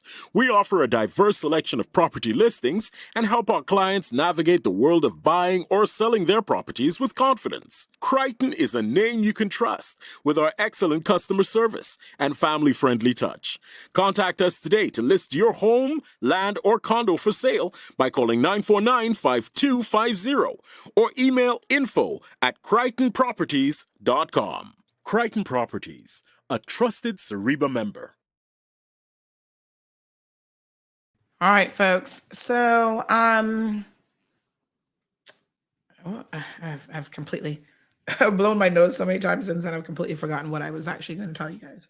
But, oh yes, I was going to give you an example of how the civil servants are not always the ones who should. I mean, I think they have a procurement committee or whatever, but I don't know who the heck these people are. I don't know what level of expertise they have. But based on the results that we see on a regular basis, I do have to ask a few questions. Yeah. So I saw a situation recently with a government agency who said to me, and I'm not going to call their name because they're ministry.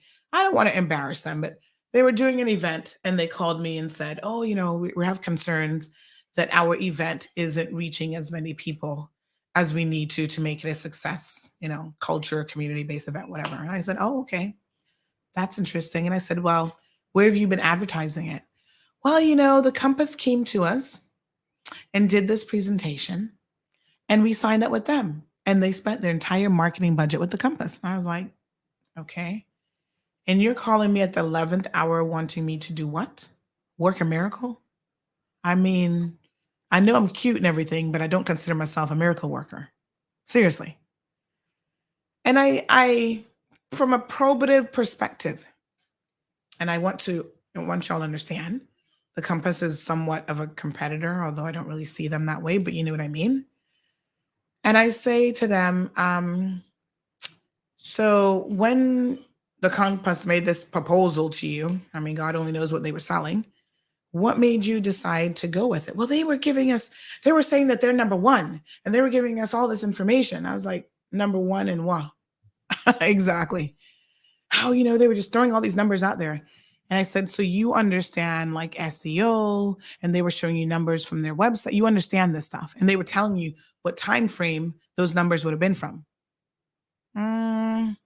Well, I don't know anything about any of that. So people who don't understand, let me make sure I break it down for you. Anything about website-based marketing, which is exactly what they're doing, because forget print media. Print media is dead. If the Compass does a presentation to you and tell you, you can get a full page color ad in our Friday paper, you need to run them out the room in a hurry, because nobody not buying the Friday paper. They continue to waste ink and kill trees unnecessarily. So the only presence they would have is online. So their argument or their presentation to you needed to include quite a bit of information about the engagement online, the markers, blah, blah, blah, blah, blah, and what were the results? This person didn't even know what the hell I was talking about. But yet you guys accepted a proposal from a company based on information that you yourself don't even know how to query? And you sit back and you wonder why the civil servants waste money when they themselves don't understand certain things. And clearly there's also a lack of common sense. Let me tell y'all, and caller, I'm coming to you. Let me tell you all how afraid the Compass is of the real deal.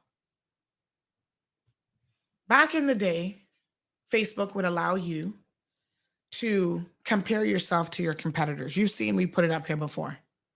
Yeah. Engagement on social media, on Facebook. Sometimes we have 500% more engagement, 100%, 200% more engagement than them within a given 28-day period of time. A couple of months ago, Facebook pages, professional pages, underwent a substantial change. And they changed how you're able to now, that same area where you can monitor essentially your competitors. They gave you the option as a page to opt out of being monitored. So you can say, nope, I don't want anybody to include me in their monitoring. Don't ask me why Facebook did that. Do you know the only local media site that has opted out of that is the Compass? So they don't ever want me, because they knew that I could show people, look, Facebook says, we have more engagement than them. And I'm sure they sit back and they listen to the program. They never wanted me to be able to ever say that again, whether it's true or not. And trust me, I can't argue with Facebook numbers, because Facebook numbers not going to lie for me. They don't know who the hell I am. So a year after CMR launched, we were in the #1 spot on Facebook for engagement. At the time, we were surpassing Cayman 27, which was still around. The Compass, despite them having 2 or 3 times the number of followers. CNS, who's been around for 11, 12 years. Loop News, everybody else. So now that the Compass actually gives you, not the Compass, but Facebook, gives you the option to opt out of that, the Compass has purposely ensured that we cannot add them to our watch list for engagement purposes and for analytical purposes, which we can then show to any Joe Schmo for them to come to their own conclusion. Because I can tell you I'm #1 all I want. That is my opinion. But to prove it is a whole other situation. Caller, happy Thursday. Good morning. Morning, darling. You have to drop your soapbox this morning. My love. My love. What Siobhan from West Bay said? My love. You got that right.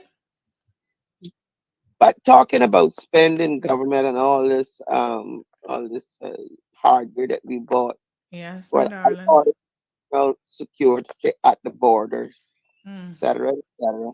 And we got people still bringing in the guns, and that is heavy on the street. I mean, people are calling me about guns. I don't know one thing about guns. I just want the powers that be to know it is really concerning the general population how these people just schmoo past the officials from the border control type persons down to police, down to immigration.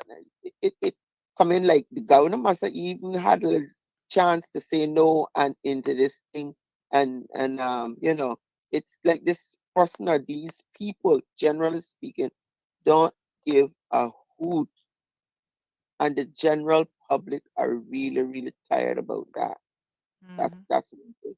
Not talking about the cameras and all that kind of thing. You know, the old people got a saying, you can't put a fox to watch the hen house. You can end up in a position where you absolutely don't have any stock left, and you would have spent all your money to purchase stock, to grow stock, all the investments for coops and this thing and that, and you're gonna end up with nothing. And I believe in my heart that the fox was watching the hen house. That's all. That's all that is with that fox watching the hen house. But continue on your soapbox because we really need to know. We really do need to know. Bye. Thank you, my darling. I mean, all I'm saying is there has to be, if you are a civil servant, you're supposed to have some sort of um, industry knowledge about certain things, right?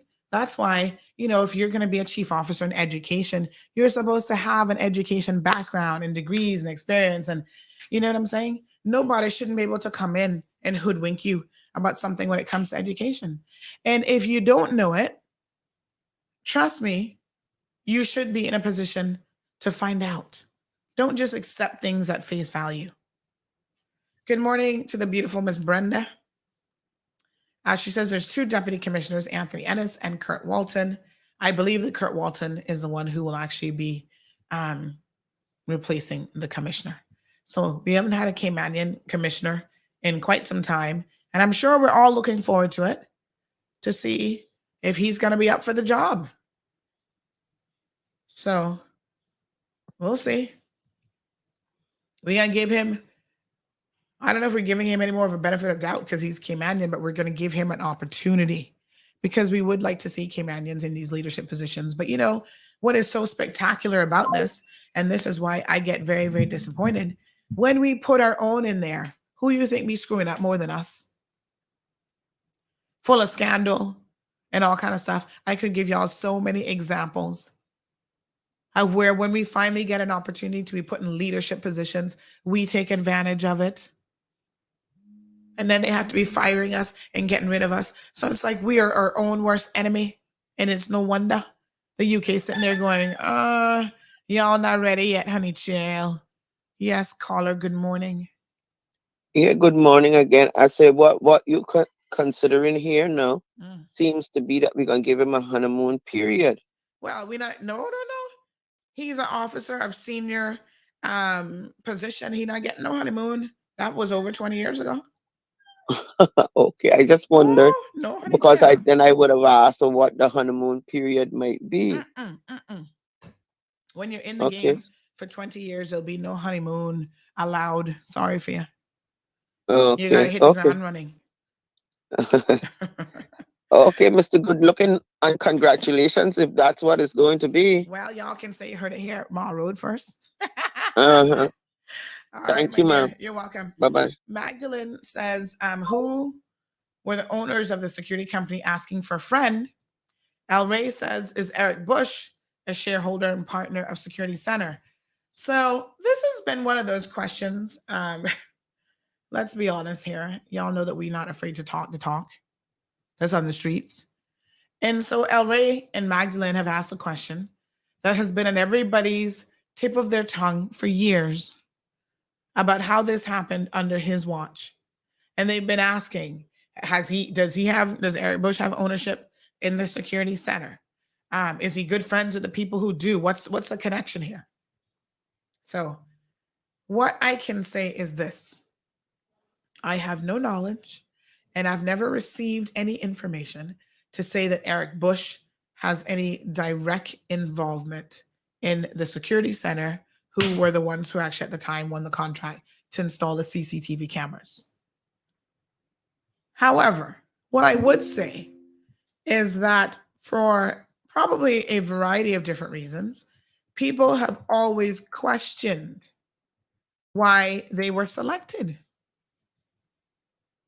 Now, Cayman being a small place, the streets were talking, well, he's friends with this one and that one, and his daddy friends with this one and that one. I don't know that. I've never seen the books, a shareholders registry that would have demonstrated that. I would hope that Eric Bush wouldn't be that stupid. And I don't suspect that he is. I would hope that throughout the procurement process, if there were any questions, you would want to know who the directors of the company are and who the shareholders of the company are. So I do not for 1 minute believe that Eric Bush was ever a director or shareholder in the security center. Now, is he BFFs with certain people that worked at the security center? Some people are saying a particular person was his good friend and he was on the committee that awarded the contract, and the list goes on, and they could see all of these potential conflicts of interest. And this is why we say, in the world of law and everything else in life, optics is very important. The way something looks to people on the outside is really, really important. And it's also the same reason why we need to start thinking of a different way of how people are selected and put on boards and committees that make these sorts of decisions. Now, Cayman being as small as it is, I imagine there would always be a perception of some conflict here, there, and everywhere, because we just not got enough people, right? The truth is, we all family. Go look at my 223andMe thing. All y'all are my cousins, apparently. Now I couldn't marry Cayman, and I had to find myself a Jamaican. And even then, I had to be careful because old grandpa on this side of Yeso from St. Elizabeth. I had to be very, very careful, right? So, was there a buddy system here? Friend business? I don't know. I can't tell you. This is why we have agencies like the Auditor General, who should be digging into these things and telling us whether or not we got value for money. Now, if the consensus from the professionals is we didn't get value from money, we need to ask the question, why? And those people who were making the decisions that led to us not getting value for money on a multi-million-dollar contract should never be getting promoted in government. They should not be sitting on boards again and on committees again. I'm just saying. That is part of their performance that should be logged against them as a failure. But, honey child, we are in the business of recycling failures. Somebody fails, what do? Turn around, put them on another committee. I'm just saying, we saw that spectacularly happen with Mr. what his name is? The one who was convicted of doing wrongdoing at a board, obtaining a pecuniary advantage. What was the first thing that we did? Put him back on board. Like there's nothing else in this world that he could possibly do. You were on a board once. You took advantage of that privilege of being a board chairman. right? Landed your behind in jail for a dishonesty offense. And the law says that if you were a politician, you could never hold public office ever again once you have committed a dishonesty offense. And yet, when it comes to board appointments, our politicians are so stupid, and I'm going to use that term today. And if you get offended, please change the channel. Okay? Because what do? You go ahead and put somebody else back who's been convicted and sent to jail. You put them back on a board.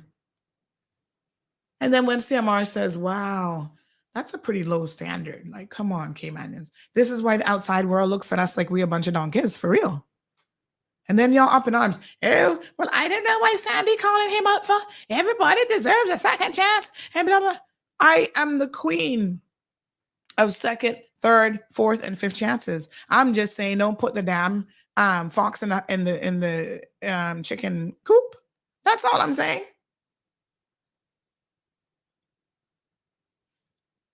Second chances is one thing, but a second chance on a board, on an appointment, in the same situation, it's like, what is wrong with us? And it's no wonder we take 2 steps forward and 10 steps backwards. So, Kurt Walton, congratulations. You're hearing it here from us first, but we're not giving you no honeymoon period, honey child. We expect you to do your job and do it to the best of your capability. And we want to see some real interaction with the community. Because I don't know what's wrong with this commissioner. And, you know, I actually like this commissioner in the sense of, I don't got no beef with him.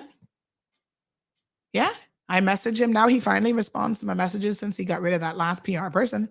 Sent her back to the UK with her bag of money after she sued the Cayman Islands government for slip and fall. But anyway, he seems a little bit shy. He look like he's a little bit scared of people, and I'm not quite sure why that is. That must be Mr. Amelia, you know, them people down Windsor Park got this poor man scared. He's like, no, I'm not going on Mott Road. They're gonna be asking me questions. So they have these controlled press conferences, and there's nothing wrong with them. They have their place. And I guess the PR manager, who's also not a Caymanian, doesn't understand the Caymanian community and is advising the commissioner to continue to have these press conferences. So, Kurt Walton, aka Commissioner Designate, listen very carefully. Your people want to have better access to you than that. Continue to have your press conferences. Continue to have your community meetings, but they also want you to come on the radio. And then they want you to talk to them during drive time when they're stuck in traffic and not got nothing else to do. And they can't make it out to your community meetings. And they want to be able to call in on the radio. And they want you to hear their concerns. Right? They want the different types of interaction. Stop listening to PR people who don't even know your own people. I'm just saying.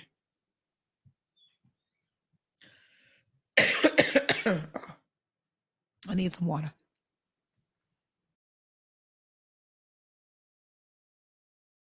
Mr. Amelia having a laugh. Can somebody else call in and give my voice a break? Sure.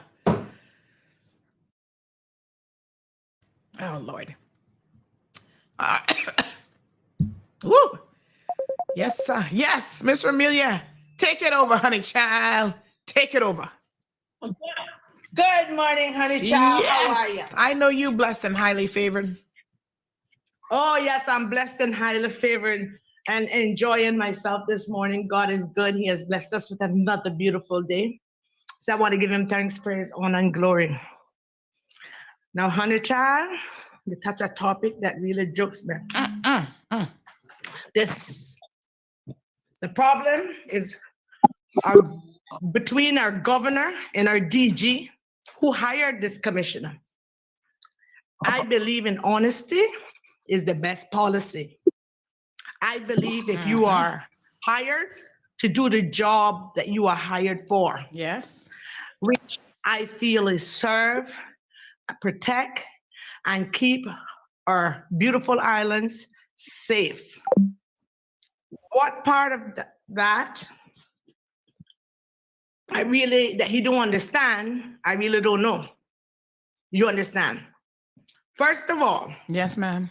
I think it was in 2020, Cayman Action Committee members took the commissioner on tour with Marian Pandui from NRA, Mr. Gideon Sims from DEH, Yulith Rivero from Planning, at the time she was at Planning, Development Community Officer, and her boss, Miss Lois Kellerman. We all went on a tour throughout the communities of Georgetown.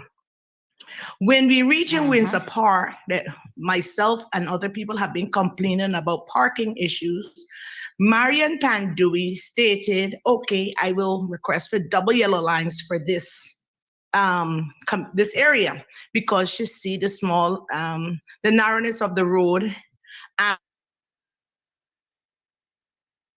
Cars were parked on it and it was difficult. I personally have seen a fire truck try to get in and had to reverse out. Ambulance had complaining, or they were complaining that they couldn't get into patients. Okay, the commissioner sitting right alongside of Marian Pandui asked, when Marian Pandui stated that she was going to put down for double yellow lines, he never opened his mouth. Now the lines are down. The place is safe. No one parks on the line. Cars are free to go in and come out. Everybody respects the line. The MP of Windsor Park, Ms. Barbara Conley, chooses to make a video asking if I am the MP for this community, why I do these things. And that clearly, to me, hallelujah, I don't go to the top floor, God forgive me for saying so, but I mean, that's the way it come across. Because then I thought our safety was priority in our communities and throughout the island. Okay, I learned later that Barbara called a meeting with the commissioner and a representative from NRA to take up one side of the double yellow lines. For what reason, I don't know. I really don't know. Because if it's maintaining safetyness in the community, why remove one? To please Barbara? To please the culprits that are hounding Barbara to remove these double yellow lines? Because then it's the culprits who got so offended that these lines went in, because then that was where they parked. From the sergeant of police, a sergeant of police himself used to park, creating blind spots on a corner on this street. You understand? Now, the commissioner take it on top himself to have a meeting with Barbara and NRA to remove one side of the double yellow lines. Now, is that someone who cares about our safety? Is that someone who cares about our safety? We took the commissioner to caller going on an island. I gotta tell you something that is, it might come as a surprise to you this morning, but I was actually supposed to be, I should have called you back last week, and my apologies. It actually completely slipped my mind. Because remember when you mentioned to me last week, this same issue and the same concern, I took it upon myself to reach out to the NRA. And I said, you know, I was speaking to Mr. Amelia earlier, and she has this concern. And so they gave me an update that I was supposed to call you back with, but to be honest, I completely forgot. Here's the good thing. The good news. The good news is the lines are not going to be removed. Praise the Lord. Yes. So thank you. This should now be a non-issue. However, your point, because as you say, they have been working. Windsor Park is a highly congested area, and there's not much in the way of parking. Overpopulated area, by the way. But to your point about an MP interfering with something that should be in the best interest and the safety of the entire community, well, why the residents of what is that, Georgetown, north, south, west, east, where the heck that one is? Why do they keep electing people like Barbara Connolly to public office, who in 4 years does nothing? That is my question. The last election, she went right before the election cycle and fixed that one little swamp pond, put a couple little benches in there and 2 little trees. And apparently the people of Georgetown West, I'm being told, were happy that over the past 4 years, I think it might be South, I think Miss Brenda is right, that was enough of a performance for 4 years. Something is wrong with my people. Yes, ma'am. Come now. That is and not horrible.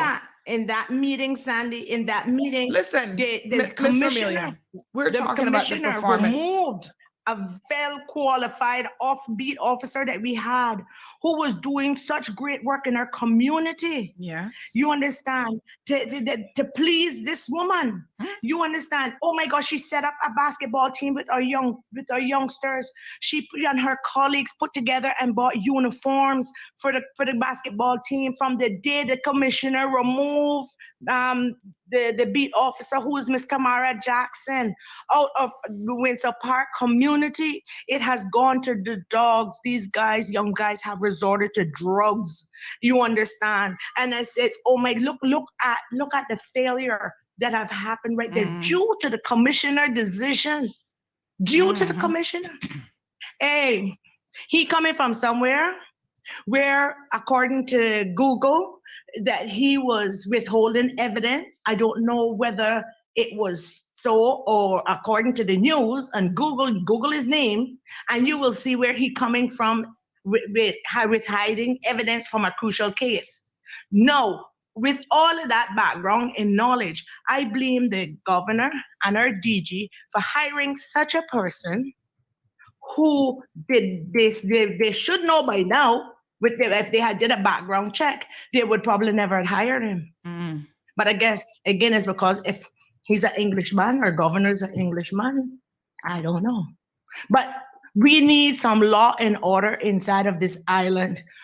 Let me be very clear about what my position is on this, because I don't want people to think for a second that I'm anti anyone. And we have to understand the structure and the relationship that we have with the UK that puts the governor in his position, that then, appoints certain people over Security Council, that will appoint an English commissioner. I don't have any issues with the commissioner because he's English.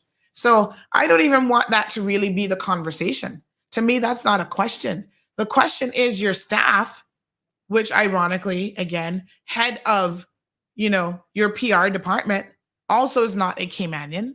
At some point, you've got to have Caymanians who are at the top, who have the necessary skills and capability to help these people, even if they're foreign nationals. Because there's a lot of things that they might not appreciate about what actually happens in Cayman and how Caymanians think. Because Cayman is not your average thinking person, and you can take that any way you want. Because sometimes that's good and sometimes that's bad. Believe me, you. But you have to understand it. You have to know what you're working with.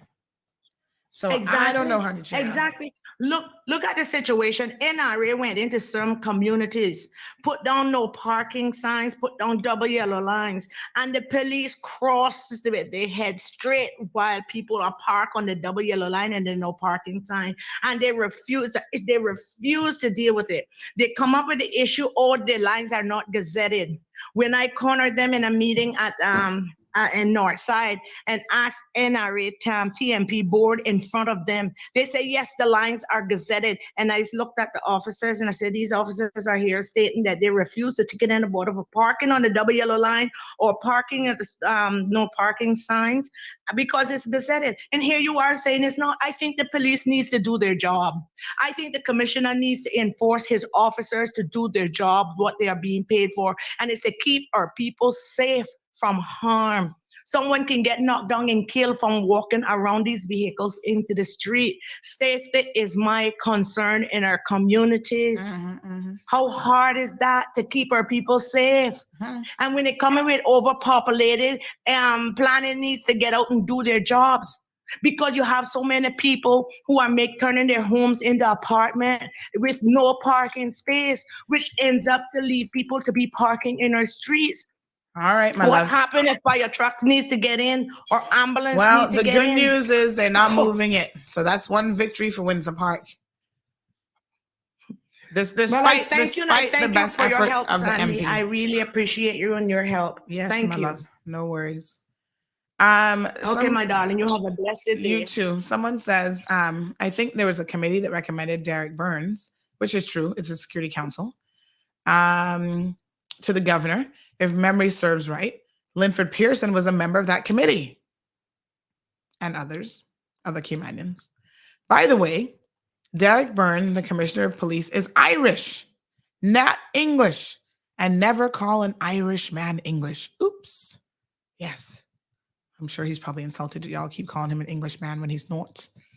Oh, so sorry. All right. Let's move on.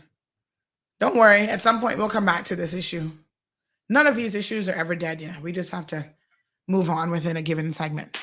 Let's talk about cocks. And I do mean cockfighting and what is it? Catching. All right. This is a very simple discussion for me, to be honest. Cockfighting, let's start there first. Your cocks should not be fighting with one another. Okay. Y'all listen to me very carefully. Now I want some of y'all to get your minds out of the gutter when I use the term cocks, because you know what I'm talking about. I'm talking about the chickens and the hens and whoever, roosters and whatever the hell you call them, that you use for fighting. Cockfighting is illegal. It is inhumane. It is disgusting. And it should not be tolerated. Cocks are not designed to be fighting with each other like that. Okay? Out in the wild, yes, a cock might see another cock, and said cock gets jealous over the chicks. And, they're kind of stupid. I don't imagine chickens are the brightest of the bunch. And so if they have to flare up their feathers a little bit and posture with their little, what the thing on top of their head is, to say I'm the biggest, baddest cock on the block, go leave all my chicks alone. But they normally don't really fight to the death. That's not what they do. They flare up. Oh, okay. We're going to leave this cock alone. Let's go see if we can find another chick that's easier to get to. Have y'all really watched roosters and chickens? Have you ever sat down and observed them? They're so... Somebody said that they're little child molesters. They don't even care how old the chicken is. They're going to be trying to grab it. But listen, when you have an officer of the law, a CBC officer, engaging in cockfighting allegedly, which he never admitted to be fair to him, he admitted to the offense of abusing the cocks. And I'm thinking, what the hell you abuse them for? Morning, caller. What's your take on this cock situation? Yeah, about the cocks. No. You really think it's inhumane to have cockfights? Yes, honey child. You should have a reason for that, right? The reason for cockfighting? Yeah, no, like the reason why you think it's inhumane, because the only reason anybody would pit animals against each other to fight when they don't really even do that naturally to the death is because you must have a small cock of your own and you're trying to prove something. Well, that I want to hear from a lot of other people's opinions as well, to call in and say what they want to say. But yes. I think that cockfighting is just as normal as you looking at a man that's fighting in UFC or MMA or something like this, because these people die as well. And I don't know if you would consider it inhumane if you put an animal to the test where yeah, maybe they might be in a ring and being controlled, but you see the same thing about the clipping the spurs and thing. They have a thing about the clipping spurs. Now the spurs are the deadly part about a chicken. This is why they're always aiming for the head. They're always aiming for the head when they kick.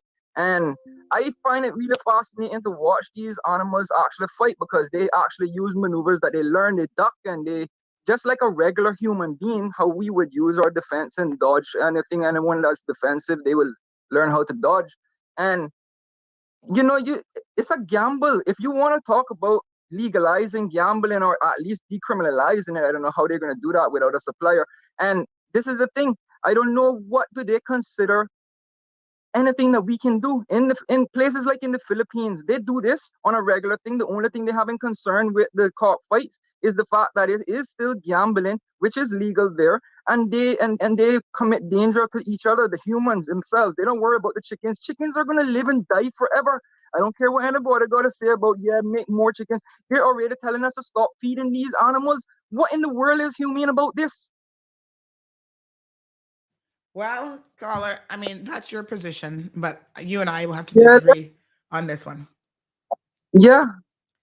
There's no difference So between cockfighting, to me, dog fighting, rat fighting. yeah. I don't care what the thing is for you to manipulate and to take animals and force them Uh-huh. to engage in a situation that naturally they would not be engaged in. To me, that's a problem. Sonia, I can't hear you too. I'm trying to adjust my can you hear me? Yeah, I hear Yeah, you I'm now. trying to adjust my audio because I'm hearing it's a bit overmodulated, but I'm not really sure what's causing it. No, to be fair with you, right? I'm an animal lover as well, and I can give or take agree with what you're going to say because yeah, it's about not what you do, it's how you do it, right? And a lot of these people are practicing this as a lethal thing. And I don't find it really nice when they're using it lethal, like what you say. They don't fight to the death. In the wild, they do come circumstances where I seen them personally like, give a blow that it literally left them blind. So you consider them dead. That's inhumane. That's disgusting. No, but I mean, Miss Sonny, what you want me to do inside when they are in the yard running around? The chicks are running around free. It's a gated area, and I'm making them do exactly what they want to do. Now, there's about 4 or 5 roosters in the area. There's about 10 hens, and they got about a dozen baby chicks around the area. And then the two roosters decide that they want to kick off, and they start flaring up, and they're doing their thing. What you want me to jump in, be referee? They'll spur me up. I'm not clipping their spurs, but they're naturally given by God. They're designed to do these things. If you think about them like prehistoric animals, they're like dinosaurs. You couldn't tame a dinosaur even if you wanted to try. So if you put two roosters together, they're obviously going to look at each other as a competitive. Nature is, All is right. nature. It is not human nature. Leave me This is there. animal nature. Do it. Dogs do it. Cats do it. Any animal you put together, do it. So why not use it as an entertainment if people find it fascinating? We watch the National Geographics when they fight, when they're fighting, and sometimes they fight to the death. And you don't hear nobody saying that's inhumane to record them and watch them without having to tase the other one that is winning. Come on now. We looking at things in like a double-sided coin, but we only just using one side. Nah. All right, let's hear what everybody Yeah, else says. call Thanks in, a call lot. in, call in. All right, let's hear what you guys think about this. I think it's inhumane. Jim says these animals are forced into fighting; they're not volunteers. Even something where you might say that you have volunteers, like say men who get in the ring and fight each other, like the raw fighting or whatever, right? You say, oh yeah, this is a volunteer situation. It is still barbaric, is it not, to watch? To me, this speaks to who we are really, really deep down. And I saw a lot of comments on social media as it related to this. And it appears that the vast majority of people didn't see an issue with this, which to me, I find disturbing. Most people are making light of it. They were joking about it. And they didn't think that it was anything to be concerned about. Why is this young man getting a record for he didn't, and to be clear, he didn't admit to cockfighting. So he wasn't convicted on cockfighting. He was convicted for mutilating chickens. Now, let me be very, very clear. Yeah. Chickens are out there in the wild, like I said, doing the thing. Whatever it is they do in the wild. Yes, sometimes they fight in the wild and whatever. But for you to take a chicken in, decide you're going to mutilate your cocks in your yard so that they will be more, I don't know, what's the point of mutilating them? Because are they then more aggressive? To me, he admitted to the more egregious offense, which is abuse of an animal. Anybody who can take a simple animal like a chicken with a chicken brain and mutilate and abuse that animal, I don't find that funny. I don't find it entertaining. I think it's barbaric and I think it's disgusting. And what wouldn't you mutilate? Here's the thing. People who take pleasure in the mutilation of animals, that's one of the earmarks of someone who's actually a serial killer, a psychopath. This is not a matter of public opinion. There are a number of traits that have been distinguished as being, if you put these traits together in an individual, or you see these traits in an individual, you got a sociopath on your hands and you should be concerned. All of the leading serial killers had certain things in common, including the mutilation of animals. That's how they started. Bedwetting is also another indicator. So bedwetting beyond when you should be wetting your bed. Yeah. So I think there's actually something wrong with people who take pleasure in this. I think as a society, we have become desensitized to stuff like this. Jonathan is talking about this as part of our culture. Again, Jonathan, you need to take some cultural lessons, honey child. Because when we have segments on the show talking about Cayman culture, you check out. Oh, I don't care about that. I don't want to hear that conversation. But it seems to me, of all the people who listen to this program, you're definitely in the top 10 who needs to pay attention to what Cayman culture is and what it isn't. Listen to our seamen, the people who know a thing or two about Cayman culture. When did cockfighting become part of our culture? That is one of those bad habits that we imported in from other places in the world. That is not Caymanian. Somebody says, I love Jonathan, but he needs enlightenment. He needs a lot of it too. That's all that pot smoking, honey child. That not enlightening too much. Come on now. It's disgusting. So I don't know who this young man is, Rohan Webster. May not know him. But Mr. Webster, I noticed you have 2 girls, your 2 children, and what looks like a lovely wife. You know, I hear you're a good worker over at WRC. People seem surprised even that you're a man who would be involved in cockfighting. Let me just say that you got off easy. 80 hours of community service. That's it. You're damn lucky. Yeah. This is a kind of behavior that none of us should be overlooking. We shouldn't be accepting as normal. Do not normalize violence in any way, shape, or form. I keep begging, preaching y'all to not normalize it in your household, not normalize it around your children. Don't normalize it in your communities. And for God's sake, how can you take an animal that we talk about? Oh, these are dumb animals. We want to say they're dumb animals, right? Because they don't have the level of speech and communication that we do.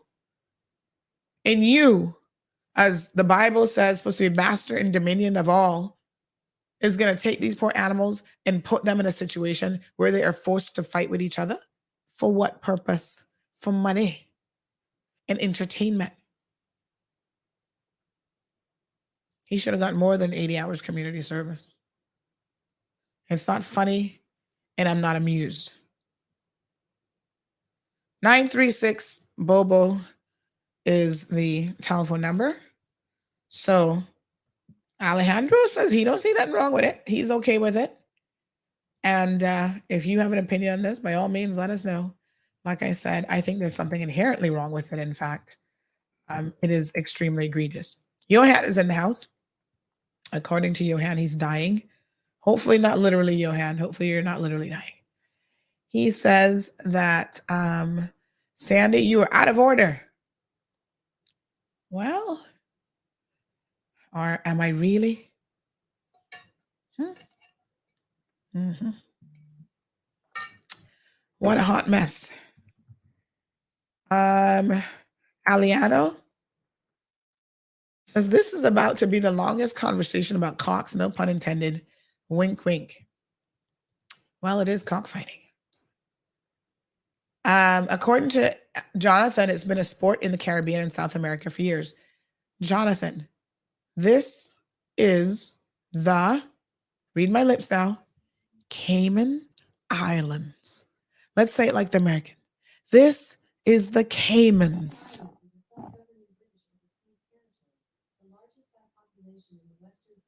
Alexa, stop. I wasn't speaking to you. She always want to impart knowledge. Listen, just because something else happening in the Caribbean, South America, that doesn't mean that it's our culture. You sound like these fools who be on social media talking about Cayman don't have no food, no unique Caymanian food, and we don't have no culture. It's the same reason why people could come here and talk BS to us about we not got no culture. Because when you say, oh yeah, this is a Caribbean thing or South American, hello. It's not a Caymanian thing. Yes, it isn't. We have not been into no damn cockfighting. Leave that to the South Americans and whoever else in the Caribbean you claim doing it. We're not about that life. Miss Darlene says, can we ease off on the cocks topic, Sandy? You're killing me.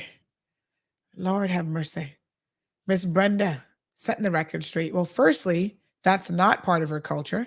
Keep that where it came from and belongs. Thank you.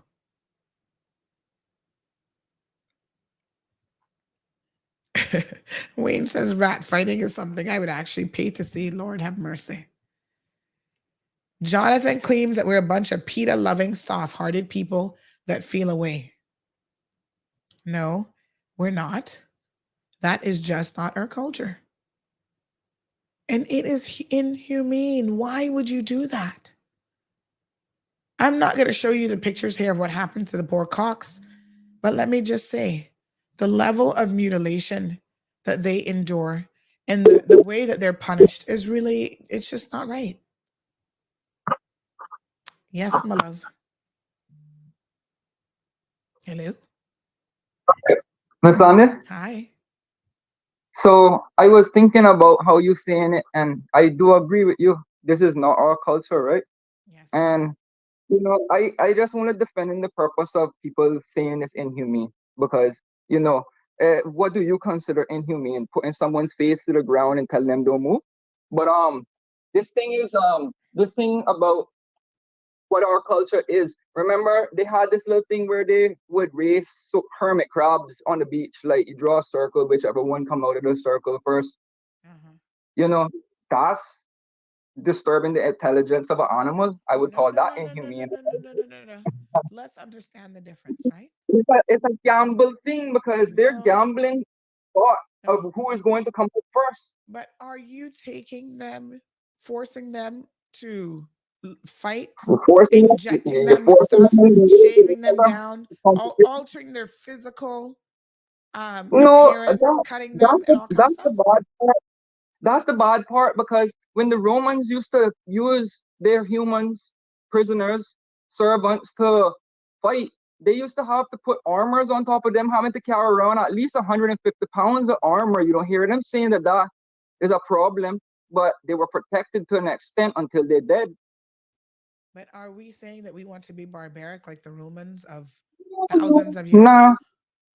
I don't like that type of thing. We're running away from that society now. This is why we have phones that have artificial intelligence that allow us to kill people without having to do so. But the thing is about it, they have some people that really take these things to heart. And, I just want to defend in a community that don't have no word because Nobody's talking about this situation. Hold on. Alejandro, you're pulling at straws Yeah, now, honey child. This man is a CBC, he's a WRC officer with a I good agree. I job. agree. He should be conducting a lot better than that now, Working Miss for Sandy. We know government. that. Yeah, he should be conducting a lot better than that, especially with the people that are carrying around firearms that have all the rights in the world to obtain a firearm legally. Why do they need it illegal? Normally because they're involved in other illegal activity. Well, the answer is right there. I mean, what else in investigation do they need to do as officers of like the Royal Police Service? They don't even act. They act like what you would say the Royal JA. I mean, they done nothing else more than that. Some of these police officers, they're working off of command, and the command is not being dealt with properly. I don't know what it is that they're waiting. They have so many things that they're just sitting down here watching happening, and they're allowing the community to make a watchful eye to say, okay, yeah, well, you need to do that better because they're finding out. I guess that's what we're here for. To Yeah, demand that I'm they do it keeping my better. eye out, that's for sure. All right, my dear. Thanks very much. All right. Listen, I think that Jonathan says, "Are you okay with horse racing?" You know, Jonathan and others, there are extremes in behavior. Horse racing, those horses actually treated, especially the ones who are at the top of their game, they're often treated extremely well because they can make people millions of dollars. It's gambling. It's a form of gambling, and you know, they get the best riders and the best treatment and the best green and the best food, and they probably get a better life than you, Jonathan. The treatment of anything, and I want to be very, very clear here. Any animal. Now, we're not going to talk about cockroaches and insects because God knows. But you think I'm going to sit here and play with a cockroach and tear it off limb by limb to see if the cockroach can feel pain or put it up against other cockroaches so they can start fighting each other? No. If you're going to kill a cockroach, you spray it with a thick and bop, whoop, and it dropped down dead. We're done. So even when you have to kill, whether it's the chickens, the feral cats, or whatever, there is the best practice and most humane way of doing it. You would think that I could sit back and say to you, all right, we know that feral cats is a problem. So I think you should drag them, use your car and drag them from here to East End. And that's a method of killing them. No. Even the iguanas, there's a good way of doing it as quickly as possible, where you don't torture the animal. Cockfighting is a torturous type of behavior. And it says something about the psychology of anyone who doesn't see anything wrong with it, in my opinion.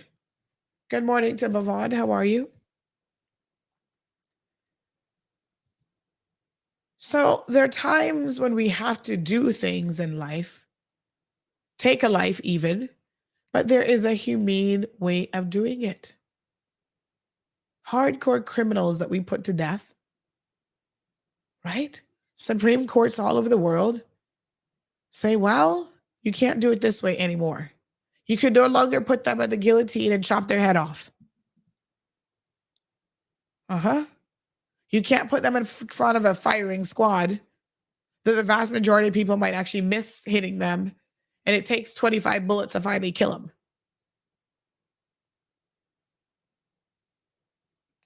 I'm just saying, we've got to have some standards. And quite frankly, for an officer who works with government to engage in this kind of behavior, I'm disappointed. I think it sets a bad example. Like I said, he's got children. I don't even know how you explain to your children that this is what you're doing with animals. I mean, what the hell? Jonathan says, I'm a rare one. Am I really, Jonathan? Because nobody else is agreeing with your position. So I don't think I'm rare at all. But what I found is the fact that we were so dismissive of the charges against this individual.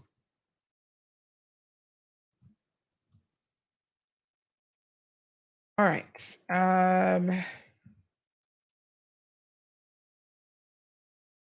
Let me see here. Yes. Oh, good. Thank you so much. Someone just sent me the court hearing for the guy with importation, and they said it looks like you will not have to leave the show early today because his preliminary inquiry is at 12 o'clock at noon. Thank you for that. I appreciate it. All right, this is what someone has submitted. Anonymous, too long to read. We'll read it. Anyone who is defending this cockfighting needs help. It is inhumane. Put your kids in a ring to do something harmful to them to make them fight. These roosters and chickens have brains and feelings just like your children. Sorry, I'm comparing them to your children. And she's talking about the Romans and this and that. That was centuries ago. They don't do that shit anymore. Besides, those countries that their government allow this crap, our government is not allowing it. And that's another point too. It is illegal, right? If you don't like it, get out of Cayman. If you don't like it, get out, Caymanian or not. Tired of people coming here and bringing on other cultures and forcing shit down our throats. Stop this shit. I use that word a lot. Cayman is too small for foolishness. You're okay with cockfighting? Go live in Mexico. Have a good life and leave our culture alone. My blood is boiling. Stupidness I'm hearing. Lord have mercy.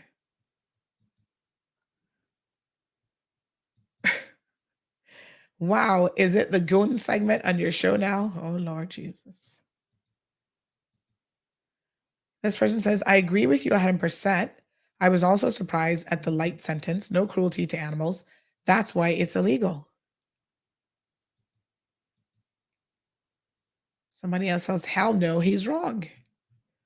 So this person says, good morning.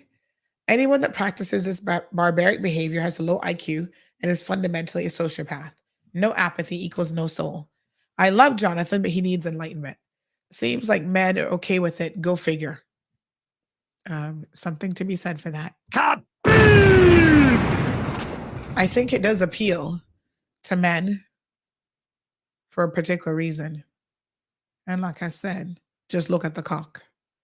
Maybe the cockfighting has both a figurative and a literal meaning that y'all need to think about.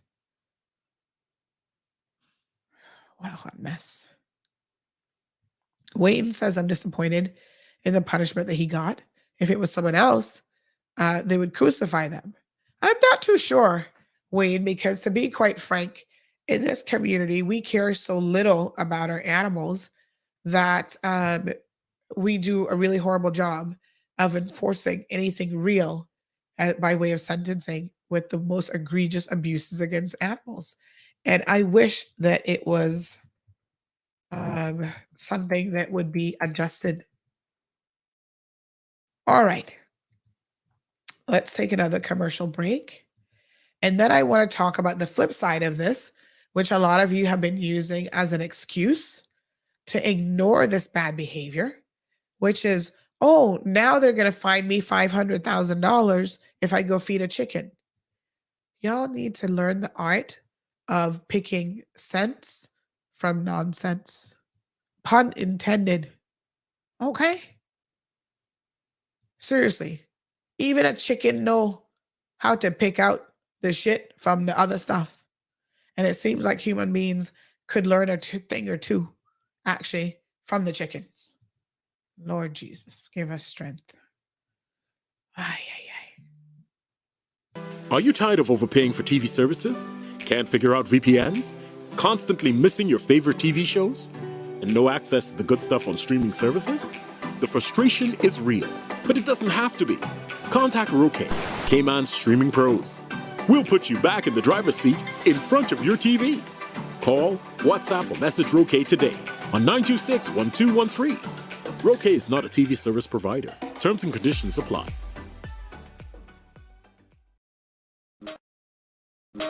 Thank you Cayman, los saluda DJ Yoyo, The Energy, y estás escuchando The Cold Hard Truth con la voz del pueblo, Sandra Hill, todas las mañanas, 7:30 AM, only on Bobo, 89.1 FM.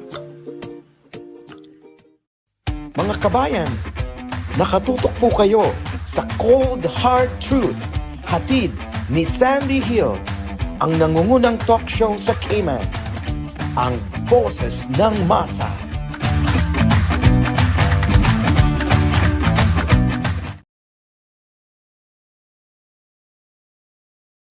Welcome back. Welcome back.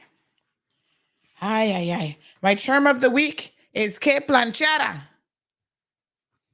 Ask my Honduran friends about that one. All right.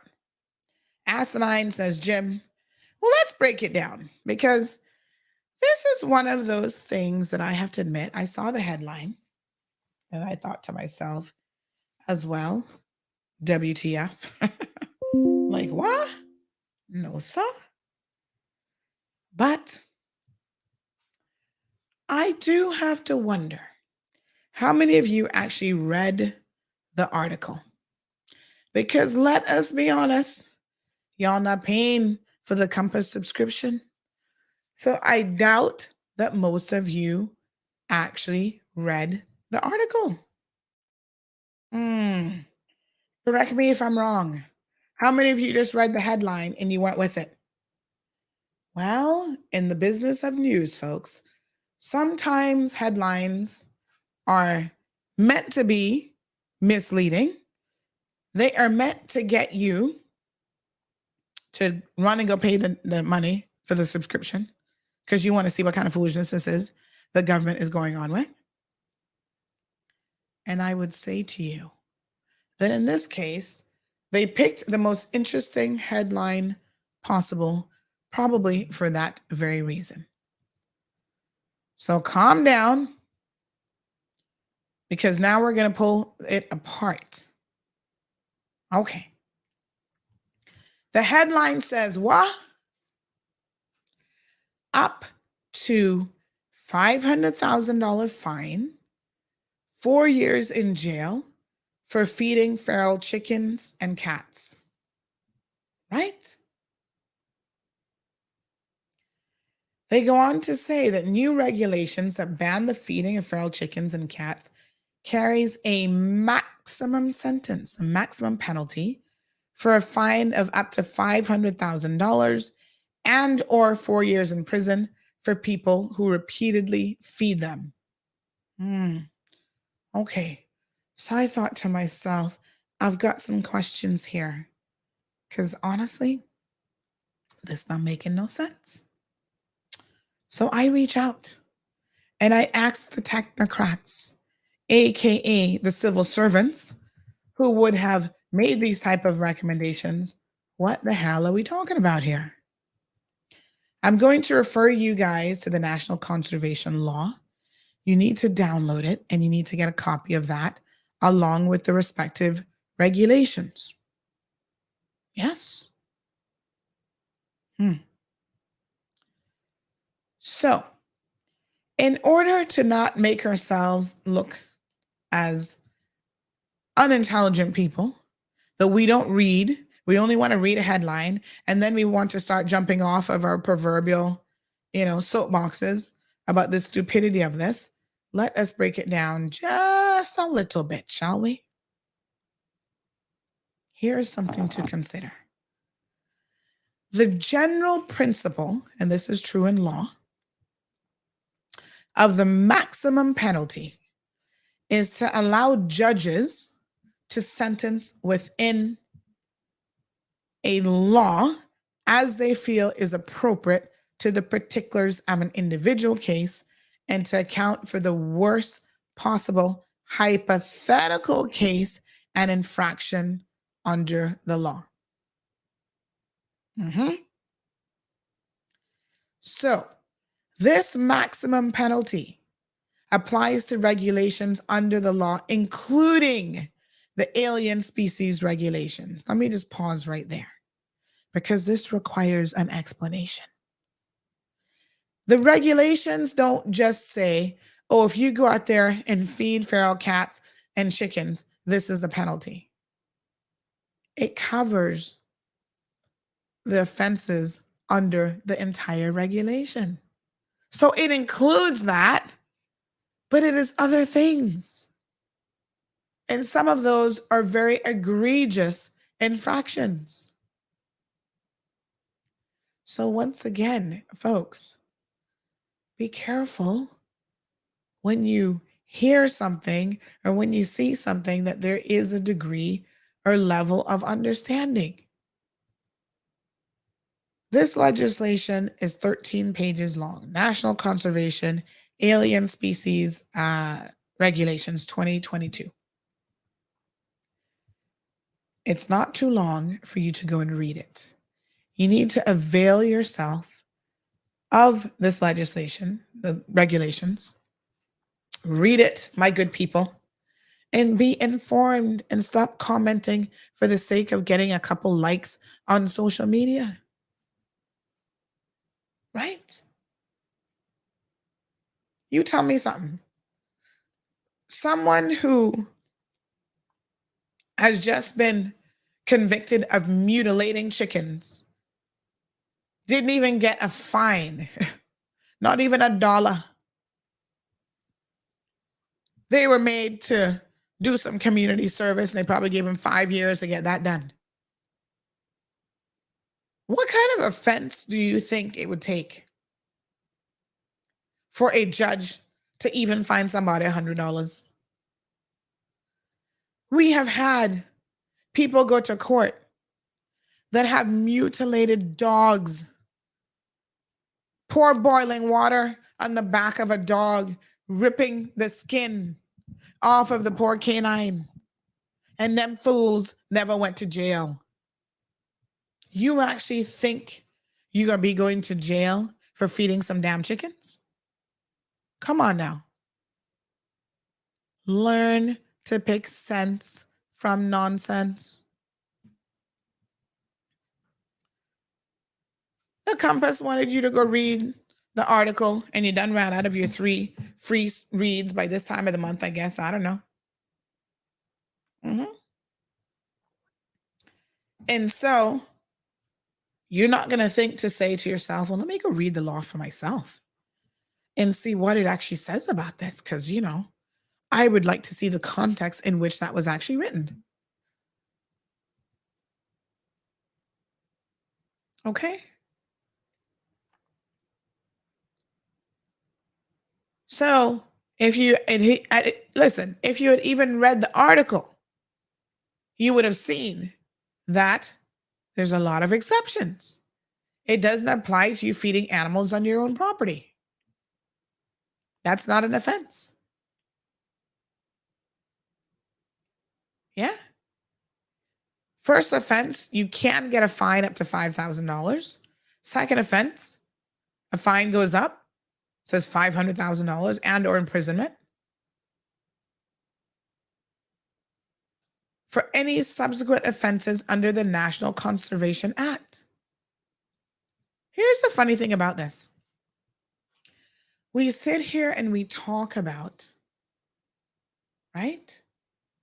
By the way, please update your website, DOE or National Conservation Council.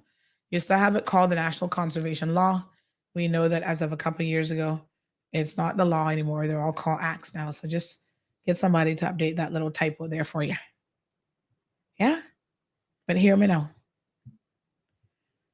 The National Conservation Act is a piece of legislation that we finally have. And I suspect they have the old one here because it says National Conservation Law 2013. This should now say National Conservation Act. So this cannot be, hold on. National Conservation Act. Can be the latest version. So somebody help them out with updating this, please. If it is, somebody fall down on the job again.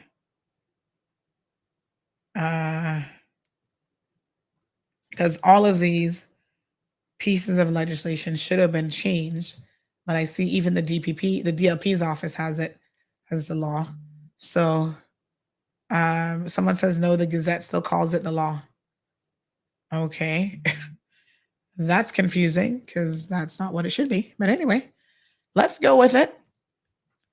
The National Conservation, let me just open it up here. National Conservation.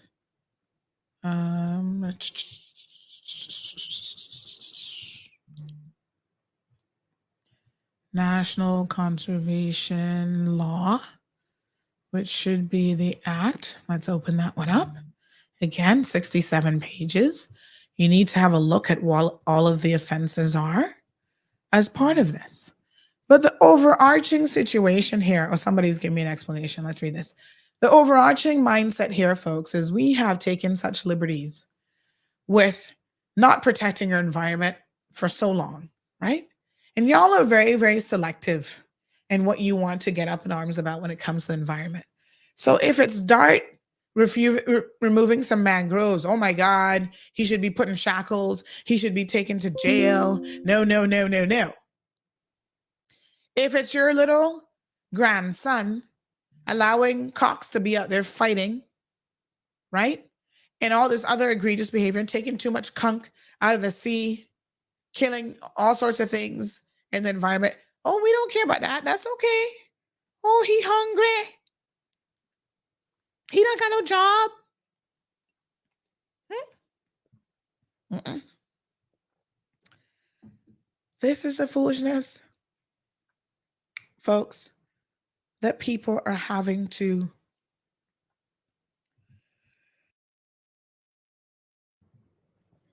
listen to who work as part of these agencies.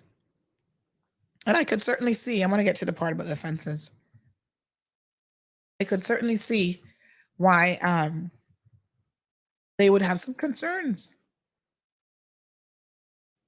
Where does it list offenses in here? Is that actually in the law? My apologies. Right? So the maximum penalty applies to the regulations under the law, including the alien species law. It also applies to the marine parks regulations, where you have extreme cases of poaching. Yeah? Tell me, where have you ever seen the maximum sentence imposed? Someone says it's a good thing our environmental legislation is considered important enough to garner a larger penalty for the worst case scenarios.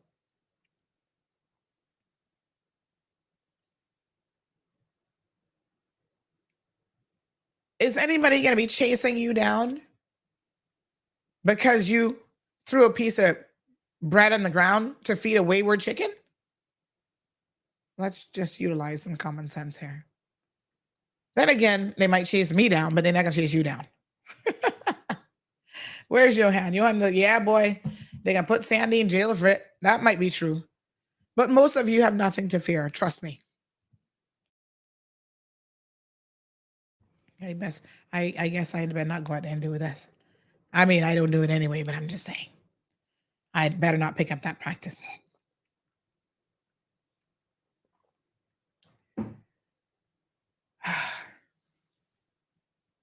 It's going to take us a minute to understand the impact of unmanaged populations of invasive animals like chickens on our native habitats. I know y'all are just like, oh God, no, it can't be. But this situation has been so blown out of proportion. Oh, well, child molesters not even getting that. Well, the worst case of child molestation, you get more than that. But again, this covers a range of offenses, not just feeding the damn chickens. So let's keep it in context of what it is. Some people say this is good. Finally, at least on paper, we're going to pretend that we care about our environment. Now, y'all know that that is not going to result in people actually being fined no pile of money. However, compliance with the law is important. So we say we have legislation on the books, but yet people are free to ignore the law because there are no consequences. So finally, when we start to get to the point where the legislators, the civil servants are recommending, at least let's put the possibility of there being consequences in place, then y'all are laughing at it. No, God, this is ridiculous. We don't want that, and blah, blah, blah. Folks, you've got to pick how you want to operate. Do you want to continue to live in a lawless community? Right? Where the legislation isn't there. The ones that are there don't have no teeth. And even the ones that have teeth have no enforcement. You can't want to have a law-abiding community in society and still be flagrant about how the law works and how the law operates. You have an obligation to educate yourselves about what the legal position is and what the aim of the legislation is. Because there's always an underlying intent. We're trying to get to a certain place.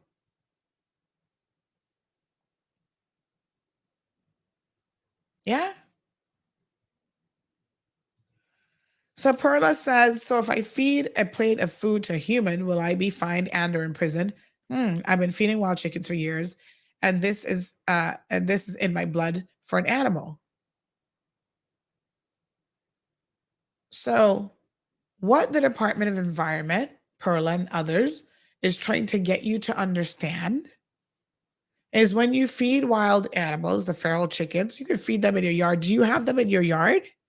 Is that where you're feeding them? That would be the first question I would ask you. Most of us don't want them in our yard because we're like, they're a damn nuisance. My poor husband went and put up all kind of stuff to try and keep them out of his garden because all they do is dig up every time you plant something. So I'm trying to feed my own damn self, get some tomatoes and cucumber and thyme and other stuff. We can't put down no seeds for the damn chickens.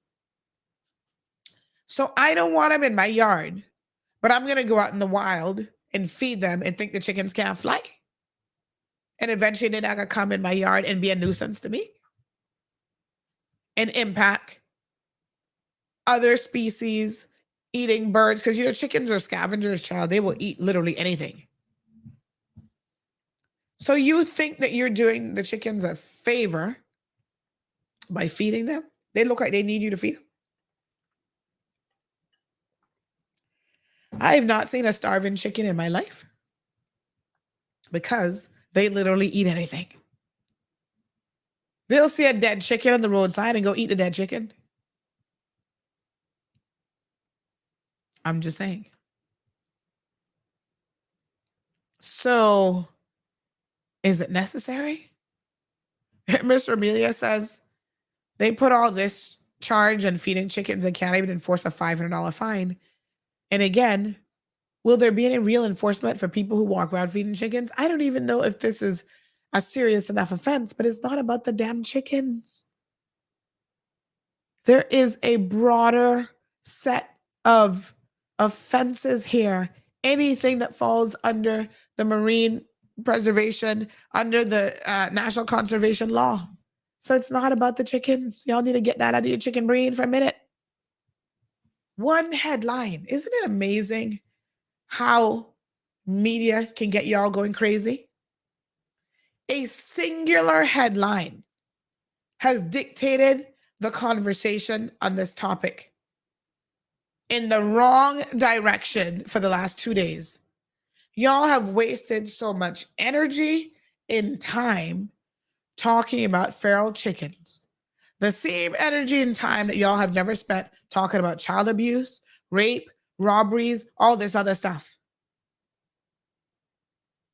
You know? But we have an obligation. I have an obligation, I feel like, on this program to try to put things in proper context and make sure that we're on the same page and we're understanding actually what is happening here. Calm the hell down, y'all. This is not an issue of national security. But as they are amending legislation, right? They're trying to put in place things that would be considered best practice for the worst offenders. 99% of the people would never fall into the category of being a worst offender.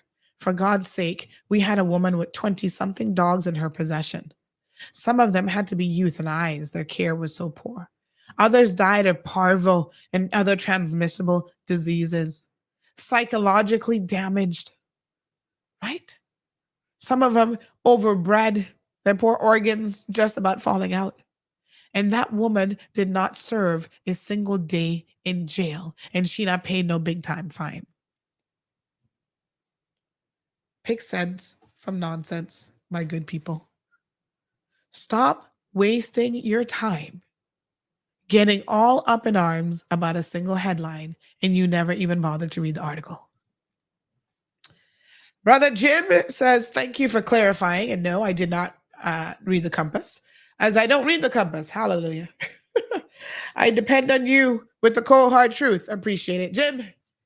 And this is my point. I know 99% of the people didn't read the compass article, because had you read it, you would then go on to see. It actually is a lengthy article. I'm sitting here looking at it. It goes on and on and on and on and on. Yeah, Section 38 of the National Conservation Act. Cruelty to animals in Cayman carries a maximum penalty of $4,000 fine, imprisonment of 1 year. And you see, this is the thing. They're saying, oh, this is a stiff maximum penalty for feeding feral animals. And then they compare it to the cruelty to animals, which, by the way, needs to be amended. But here's a little common sense nugget for you. Think about this for a second. As we go through the process of amending legislation, and it is a process, right? So this law has been in place since 2013, by the way. So those y'all who try to blame the government, oh, this government, I got no sense, and they just bring this law. The law has been in place since 2013. The technocrats are just getting around to finalizing the regulations so that they could finally be passed. Yes? Okay. But what is the point of amending legislation if you're then going to say, oh, animal cruelty in this country only carries this particular fine? Of course it does, because that legislation is woefully outdated.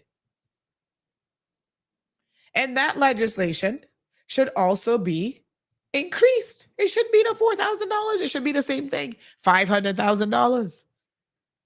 So when they get around to amending the animal cruelty legislation, I sure hope that it includes the same hefty fine as it should. Yes. So I'm assuming that the animal law or the animal act is the legislation that deals with cruelty to animals. And for years, this is a piece of legislation they've been talking about the necessity to amend. So according to my sources, let me see here now. I'm just having a quick look. Yes. Cruelty to animals is an offense, Section 70 of the Animals Law. This is a 2015 revision. Is that the last? Oh, gosh, I apologize about my sinuses. Is that the last version of this? Yeah. Looks like they tried to amend it back in 2011, 2012. It never happened. Okay.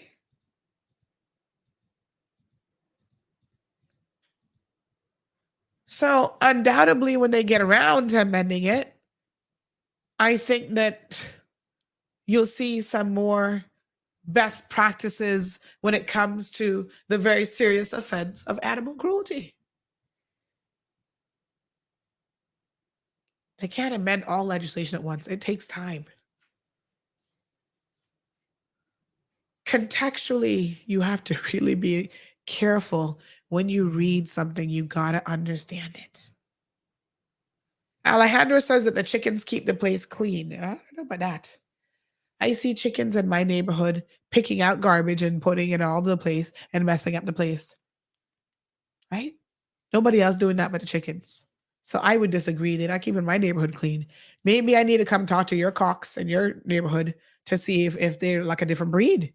Maybe you got some high-end chickens that in Lower Valley we don't have access to because these little scoundrels, they're not keeping nothing clean. Oh, Gabby says, yep, they're always scattering my garbage. Always keep some big stones waiting from. Oh, Lord. Don't stone them to death, folks. Call DOA, Department of Agriculture. They'll set traps and take them away. By the way, I need to do that too because I'm sick and tired of them. So Alejandro says that if people are dashing away food on the ground out of habit, is that the same as feeding them? Alejandro, dashing away food on the ground is called littering, and it's nasty and disgusting, and it harbors rats and other things. And likewise, that is an offense, and you shouldn't do it. Forget about the chickens. Why are you throwing food on the ground? Janet, good morning to the beautiful Janet. Janet says Jim Norris, agree, although maybe they should rethink their headlines. Well, Janet, let me say this. Because we're in the same space of news, you pick a headline that you know gonna get people up in arms. I mean, that's the point. Like I said, they want you to go register and read the article and pay for their news. It's challenging to even pick a headline because you got a limitation, and there's like the SEO, yes, ratings that are impacted by your headlines. There's a lot that goes into choosing a headline. And I think the headline is misleading if you do not read the remainder of the article. Good morning, caller. Welcome to the program.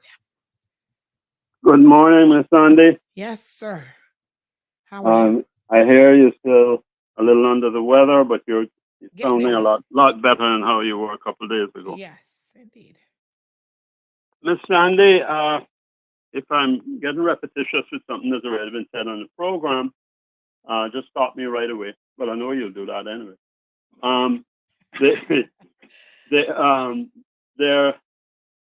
I heard you mention about the animals law a while ago, and about the law being what it should say and quoting one or two sections.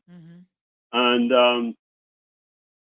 I think the whole program today is probably to do with the cat business, right? And I heard you talking about chickens. I'm not sure how that figures in. I haven't listened to the show much. I'm just going from one place to the next and tuning on the radio. But Section 29 of the Animals Law, you have it there. Because you're just reading a part of it. Go to Section 29, subsection 1. Okay. Just read that section so people can hear exactly what it says. 1 and 2, I think, probably. All right, let me see here now. 29, subsection 1? Yes, subsection 1. Well, it's the whole thing, but not necessarily I want you to read the whole thing right now. So but let's just start out by reading 1 and 2. So this is licenses for professional operations? Correct. Okay, all right, let's go to it. So section 29 says that a person shall not keep pet animals belonging to another person for, you said subsection 2.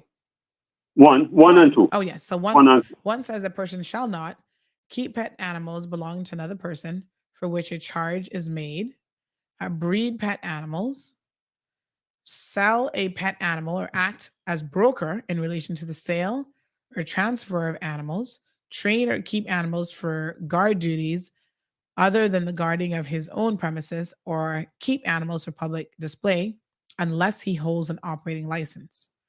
That's 29(1) A through E. And then 29(2) says a person intending to carry on an activity specified in subsection 1, which we just read, shall apply to the director for an operating license. Then read section 7. Subsection 7 says a person who contravenes subsection 1 commits an offense and is liable on conviction to a fine of $10,000. Okay. Now, Mm-hmm. I was involved when they were talking about bringing the dolphins to the island many years ago.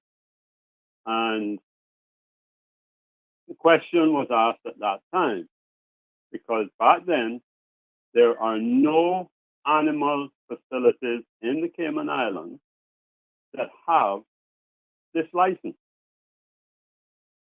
Not one. And the what reason why exactly does this license, what does this license look like? I can't tell you because we don't have it. They have never drafted the regulations. Wow. The government continues to open facilities for dogs, open facilities to ride horses, open facilities for people to have guard dogs, on and on and on. And then they were opening the dolphin facilities. We were told at the time when they were introducing this, and this is under PPM government of which I was a member, started, I'm still a member, by the way. I won't give them the pleasure of reading my resume. You're member number 1. Yes, and I won't. They're not doing what they should do. It's not the good governance that it should be. But it started under the UDP and then continued under the PPM. So PPM, UDP is the same government nowadays, anyway, in their mind. And so one of the things that we held out at the beginning of the importation of the dolphin was what would be the conditions under which they would be housed. Now, we take everything, a lot of things, from the UK and all their laws. The UK has very good licenses for keeping of cetaceans. That's the scientific, not scientific, but the way they refer to it in the law, which is, that would be dolphins and what's called killer whales, orca, and those kind of animals. So we have zero. We were told when they were importing the animals, they said it would be done before they were imported. When they started to import the animals, and we were at the airport protesting because it was illegal, because they couldn't keep them legally under the animals law. Of course, the same government called the police out on us. Okay? This is unlawful governance in the Cayman Islands. Rule of law only applies to certain people in certain instances. Selective law, which ends up being persecution. So they said that Cayman Islands is going to have the best regulations, worldwide standards. Well, I gave them a copy of what it is in the UK, which now has none of these facilities, by the way. Our dolphins, even Mexico has recognized they can't capture any new ones in Mexico, and they can't export from Mexico anymore. So our dolphins have never been protected. You see trailers with dogs going around in the day, in the morning, in the evening, when they're transporting them from one place to the next. What's the standard of ventilation and cooling and all the rest of it? We live in the tropics. And this is just one example of why I have little respect for our governance, because they have earned my disrespect for a lot of them, because they violate laws one after the other. Or planning law. With Monday, there's going to be a meeting about this new road that they're committed to put in, because some of the investors in the last election invested in in some of the candidates, and those candidates, those persons that invested in them, they want the return on the investment. And now that road needs to be put in so that they can subdivide the land up again and to have more people going in, more housing, and it's going to be leaching their septic tanks into the North Sound. Now, where I'm going with this, they say you're not supposed to abuse animals. Corals are living creatures. Corals are not dead pieces of stone. Like a bee builds a beehive, you have the honeycomb. Corals build calcified structures. And the corals, the living ends of the coral, breathe and eat certain types of algae. That's where they get the color from. Corals are very picky eaters. Don't give them the right algae, they will die. So they die from starvation. Cover up too much, and then they can't breathe. They die from eutrophication, from suffocation. Don't clean your sewage properly and don't purify it and get the nutrients out of it. You get that green stuff you see all over the foreshore, wherever in Cayman you go. That's the types of algae that grows as an indication there's too much fertilizer from the sewage. In other words, what you flush down the toilet.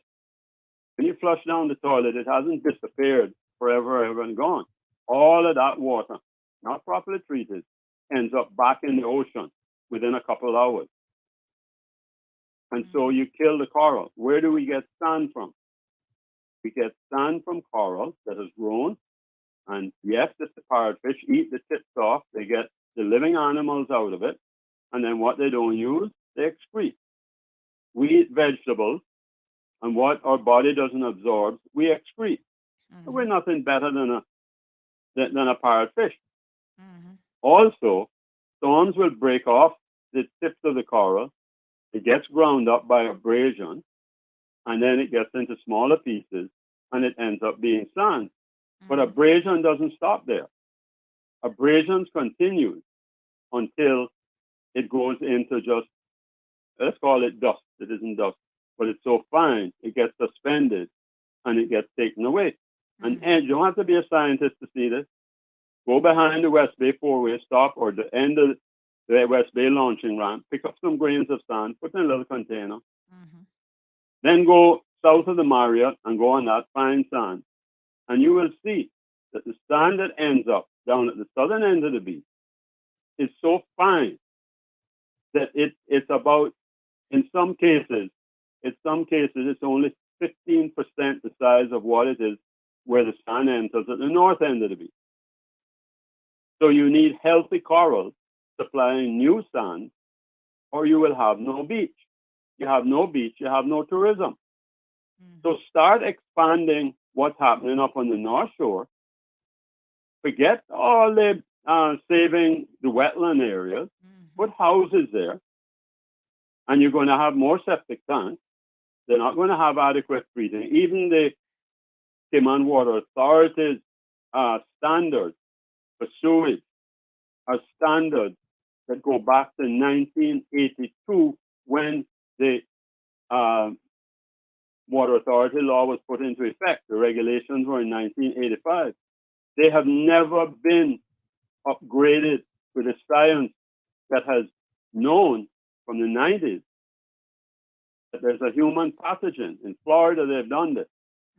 Where now in the Florida Keys, no new septic tanks, all septic tanks are being removed, and every place that flushes a toilet or empties a sink has to go into a municipal. 70 different systems are going to go in. Key West was the first. They opened that in March of last year. The facility itself cost $67 million, and they're going to, the whole operation with some new piping and whatnot cost over $80 million. And you have to remove, to have healthy waters, you can't have the turbidity, that's the cloudiness. You have to remove the nitrogen and the phosphate when you buy your fertilizer to put on plants. nitrogen, phosphate, and potash, the NPK that you see, those numbers there, you have to remove that from the sewage water. You have to disinfect the water. They're disinfected by chlorine, and then remove the chlorine, ozone, or ultraviolet light. And that's what they're doing. The level of water coming out of the sewage is just about nearly drinking water quality. Anything less than that, and you're killing coral.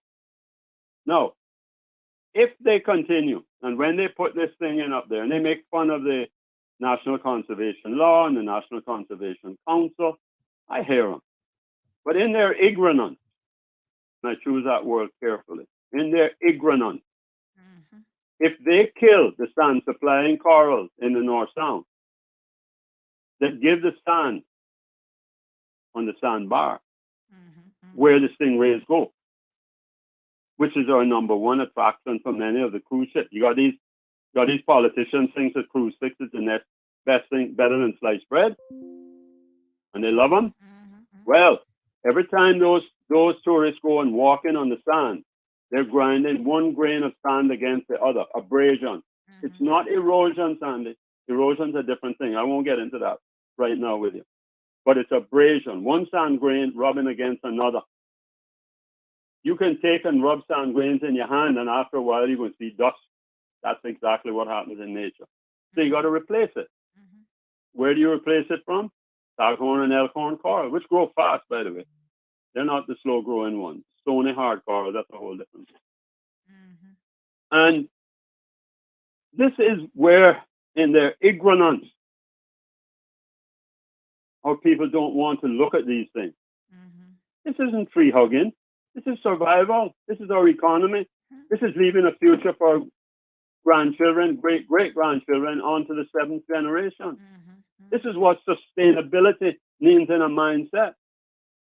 The same people that are in the Legislative Assembly today have fought against the planning law that says a development plan is supposed to be developed, revised every 5 years. We had a good development plan drafted in 1975. The real estate industry came in and took over in 76. They put one in 1977 that said every 5 years. In 1997, they gave some little cha-cha revision to it. Mr. Kurtivich tried to do one in 2000. He came in 2000. 2001, over 3,000 people took part, district by district, to come out with a good plan. And then on November the 8th, 2001, that's when you had the coup. And a lot of that stemmed from the fact that he was working to come out with a development plan, and the people that wanted a return on investment back then of the then politicians, they had to throw that plan to one side. They even disbanded the long-term planning department within the planning department. I would call the names of the people, but one person is still there in the planning. Another one is still in the NRA. One is in a ministry. One has retired, and the other one has left the island. And so they disbanded that. So, wait, Sandy, let me stop before I go too long. But, you know, it's a sad indictment. You cannot save a nation that is destined and fighting hard to destroy itself, a people. And that's where we are. They want to bring in gambling. They want to do all these things. And gambling is built on deception. That's what it's built on. You attract the dregs of society to it in the long run. That's what you do. And that's where we are headed right now. All right, so, leave us there. Yeah, let me leave it there. You know that you've exceeded the attention span of 80% of our audience already. So if you intend to be impactful, leave it there. Yeah, I'll leave it there. Anyway, I'll go into the meeting on Monday night up in the north side. Beautiful. Thank you. God bless. All righty. Okay, bye-bye. All right, folks, we're going to start to wrap things up a little bit. Just a few comments coming in. So Philip Wood, good morning to Philip. Philip says this is a reason why the government should come onto shows like this in order to dispel these rumors and sensational headlines. I'm surprised how many people, particularly on social media, have picked up on that Compass headline, taken it as a fact, and the Compass is quite desperate now for its survivability and needs to do this to attract attention. Most people don't have a subscription to read the full story. I wonder if they would get upset, Philip, if I just screenshot the story and put it up for everybody to see. Woosa. Perla says, everyone, please try this, and it works for these chickens. When you throw away your garbage, please use black bags. Chickens don't like this color. Really? Okay. To be honest, I don't know why, but I left a black bag on my doorstep and they never troubled it. Trust me, and see. I don't know what was in the black bag. Maybe there's another reason why they didn't trouble it. I'm pretty sure chickens are colorblind. I don't know if they see color. Melissa says in Civil Servant Code of Conduct, don't quote me, but must abide by all laws of these islands. Speaking again about our CBC officers and others who are running afoul of the law. And we shouldn't think that that's funny in any way, shape, or form, because in my opinion, if they have a propensity to run afoul of one law, you better watch out. Good morning, caller. Good morning, Sandy. I know you are about to wrap up, so I'll have to be as brief as I can. But I just thought that I should give you this now because I think it's important. You spoke today a little bit about the sentencing, how the sentencing again can be too lenient or inconsistent. And I think day before yesterday or so, we spoke again about the sentencing in relation to the firearms. You see, part of the problem with all these issues, we did say that it was a multifaceted problem. One other facet is the complaint procedure against judges. You see, at the moment, it is very difficult for statistics to be compiled and be released to the public about how many, for example, people in firearms offenses, how many people were prosecuted, what sentences did they get, how many were Caymanian, how many were tourists, and so on. That kind of information would be very useful to have because we could have then a public document which specifically gives those statistics. And in any situation, whether it is politics or in business, you only manage if you've got you only manage properly if you act on informed decisions. The problem in this area has been the 2016 amendment to the Constitution. In 2016, or before 2016, if you wanted to complain against a judge, you went to the Judicial and Legal Services Commission, which is a separate body from the judiciary, as you know. But since 2016, they took that power and gave it to the Chief Justice, so that if you want to complain against a judge, you now have to go to the Chief Justice. Now, how can you complain to an institution which is the same one you are complaining against? If you've got a problem if you've got a problem with a chief officer in government, under the Public Service Management Law, you go to the Civil Service Appeals Commission. You actually don't even go to Franz Manderson as deputy governor. You go to the Civil Service Appeals Commission because they wanted to give it to a different body, which is the way you're supposed to do it. Now, since these powers now were given to the Chief Justice, let me say one more thing. When this power with the Judicial and Legal Services Commission, at least they used to produce to tell you how many complaints per year they received against the judges. Like between 2012 and 2015, they received 9 complaints. Now, there is no other detail, but at least they used to tell you how many have been released. Now, in my contribution to try and see if we can get reform in this area, I made an FOI request where I said, okay, can the judiciary tell us how many complaints have been made against judges? Were they fully investigated? What was the nature of the complaint? And what was the result? In other words, don't give me too much detail, not even the name of the judge, but just the nature of the complaints. Because it was very controversial, the court's administrator obtained what she called independent legal advice. I'm assuming it was from outside the Cayman Island or certainly outside government. And then they gave me a decision. I'm about to conclude here now. They gave me a decision on the 5th of December to say the legal advice we have gotten, in accordance with that, we are going to give you this information which you requested. 5th of December. We are now in the 9th week.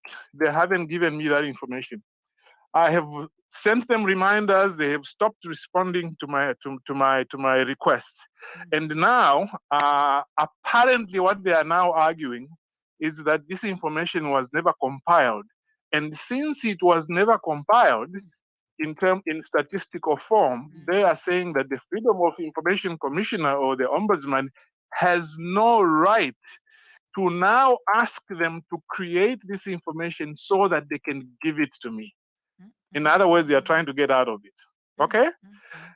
But anyway, what I've done is I have said, look, once you tell me you will give me the information and you don't give it to me within 30 days, under FOI law, that is a deemed refusal. So I appealed to the ombudsman. I've said they've not given it to me. They said they were going to give it to me. Now it is a deemed refusal. So I want you to compel them to give it to me. So that's where we are with that problem. I've also told them, I've said, look, you can't tell me that because you can't compile the information, therefore you can't give it. Because how much does compilation do? In the old days, they used to get about 2 or 3 complaints against judges. If they were to give me these figures, they were probably about somewhere between 12 and 15 complaints. How difficult can it be to give me a little one-page document which says that? I also told them, I said, you people, the other thing that you need to remember is that if you can't give me the statistical information, then you should take the actual complaints which were made, if they exist, then you can redact it. You can take out those things which I did not ask for and leave only those things that I have asked for. I haven't heard from them up to now, but the struggle continues. Basically, if we can get those kinds of statistics, then when on your show you are talking about sentencing, you can mention figures and so on.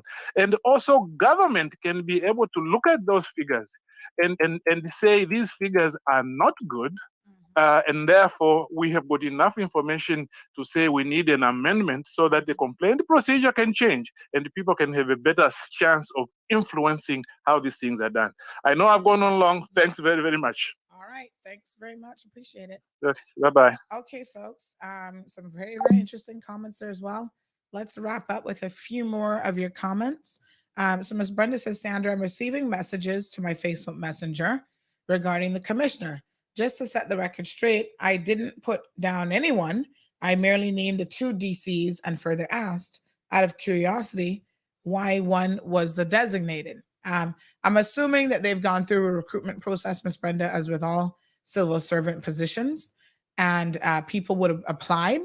I don't know who applied, so I can't even tell you, how we put them up against each other. Maybe the other DC didn't apply. I don't actually know that. I don't think any of us have been told that. But there is a standard recruitment process that we would have expected that they all would have gone through, which normally includes oral interviews, written interviews, experience, certifications. They look at, or they're supposed to be looking at, the breadth of what the person brings to the table as a 360 approach. So lots of people agreeing with Billy and his comments from earlier. Miss Liliana Hawkins says Cayman Mall Road is very educational. So much to learn. Thanks, Sandy. You're most welcome, Mama. Brenda says ignorance is the right word of the day. Seems to be what's dominating our little islands. Oh my gosh. Good morning to Karen Smalden. And she says, educate them, caller. So thank you guys so much again for all of your comments, calls, and interaction. This is how we do it, folks. And quite honestly, this is the only way that we can learn. We have engaged in dialogue. We've got opinions. Opinions are not facts. They're mere opinions. And sometimes we've got facts that we need to pull out and ensure that the facts are in the public domain so that when you form an opinion, if you wish for your opinion to actually be valued in the community, it should be based on factual information. Yes. Otherwise, people will just see you as a person who flaps their lips and it never makes any sense because it's not based on a solid position, factual position. All right. Thank you guys so much. Listen, legislation here in the Cayman Islands is available to you all. You can go out there and read these laws, read the acts, read the regulations. Now, I know that's asking a lot, and sometimes they're confusing. They're not written for the layperson. It's like, I read this and I still don't know what the heck it's saying. But start with the primary source, the primary document, and then ask questions.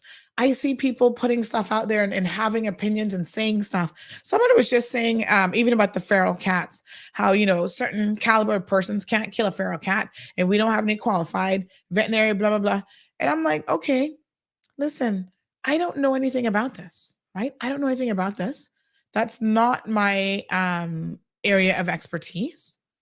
But I go and ask the question. And then I see that in the legislation, when it talks about who can actually, euthanize them, it says the director, a designee of the director, so on and so forth, may capture, seize, hold, blah, blah, blah, these prohibited species for the purposes of destroying the specimen or permanently removing the specimen. And so I asked the question, does that designee of the director have to be qualified? And they say, right, look at what the legislation says. This is what it says.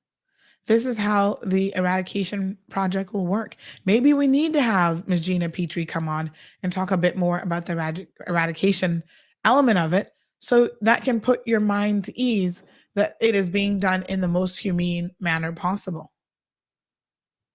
People who say, well, there's no data to support that this is required, the Department of Environment says that's not true. They have tons of data. And this now is where I put this back on the responsibility of these agencies and department and ministries. If you have tons of data, you have got to start sharing that tons of data with the general public. Because if people don't know, I'm telling you, the vast majority of people do not go out of their way to know and to be informed. They just want to have an opinion. They just want to jump in a talk show and say meow, meow, meow, meow, meow. And everybody's like over here, the peanut gallery, clapping and applauding. Yeah. And singing their praises. And they're completely off base. Miss Brenda says, empty vessels make the most noise. Isn't that the Lord's truth? What about the layman comic book that Steve Matfield was talking about? You know what? I need to reach out to Mr. Steve, actually, about this. We were supposed to get some books from him. Now that you mentioned that, thanks, Alejandro. You got a good little memory, let me chase that up, because I like to be a person of my word. If I say I'm going to do something, I like to make sure I deliver. Let me chase up Mr. Steve on that. Mr. Steve is in his 80s, honey child, but he act like a man who is like young, spring chicken young. Pun totally intended. All right, good people. Stay tuned for a couple words from Kevin with our CMR Buzz headlines for the day. You guys have a beautiful day. I'll be in court today. I'm catching up on some court news so I can keep you all informed on that front tomorrow morning. So please make sure you tune in at 7:30 a.m. Tomorrow, I also want to talk about a growing situation in Cayman Brac. So Brackers, I need y'all to pay attention to this, because the Brac needs some new representation, like for real.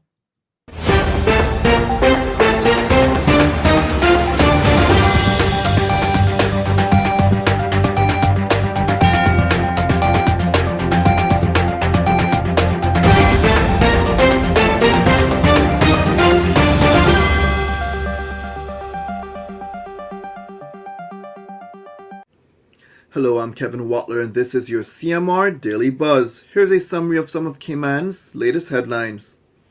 Rowan Webster, a Workforce Opportunities and Residency Cayman employee, was sentenced to 80 hours of community service for animal cruelty after he was found in possession of 15 roosters that were suspected to be involved in cockfighting. Iron Shore Studios, a state-of-the-art recording facility creating world-class music in the Cayman Islands, had its official launch on Tuesday evening. Iron Shore Studios is expected to play an essential role in nurturing and growing Cayman's musical talent, helping preserve Cayman's culture. The Cayman Islands Customs and Border Control Service repatriated 20 migrants, including 2 minors, to the Republic of Cuba on Tuesday. 15 males and 5 females departed on the chartered Cayman Airways flight. Now for your CMR weather update, it's brought to you by WG Charters. Sunrise at 6:59, a sunny day is expected when the temperature is at 83 degrees Fahrenheit and humidity at 70% like the forecast calls for. It will feel like it's in the mid to high 80s. Winds east at 15 to 25 miles per hour and the sun sets at 6:19. At nighttime, the temperature falls to the mid 70s. Looking forward, similar weather conditions are expected.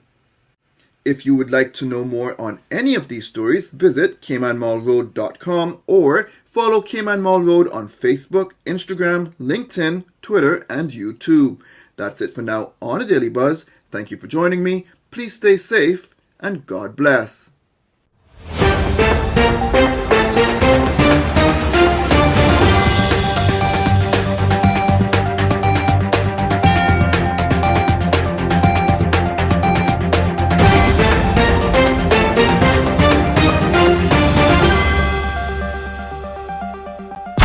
Thank you for tuning in to another episode of The Cold Hard Truth on Bobo 89.1 FM. Cayman's #1 talk show is live weekdays from 7:30 a.m. Never miss an episode again. Watch anytime on CMR's Facebook and YouTube channels for the latest show episodes. Don't forget to follow us online on our social media channels and visit CaymanMarlRoad.com for all the latest news and community happenings.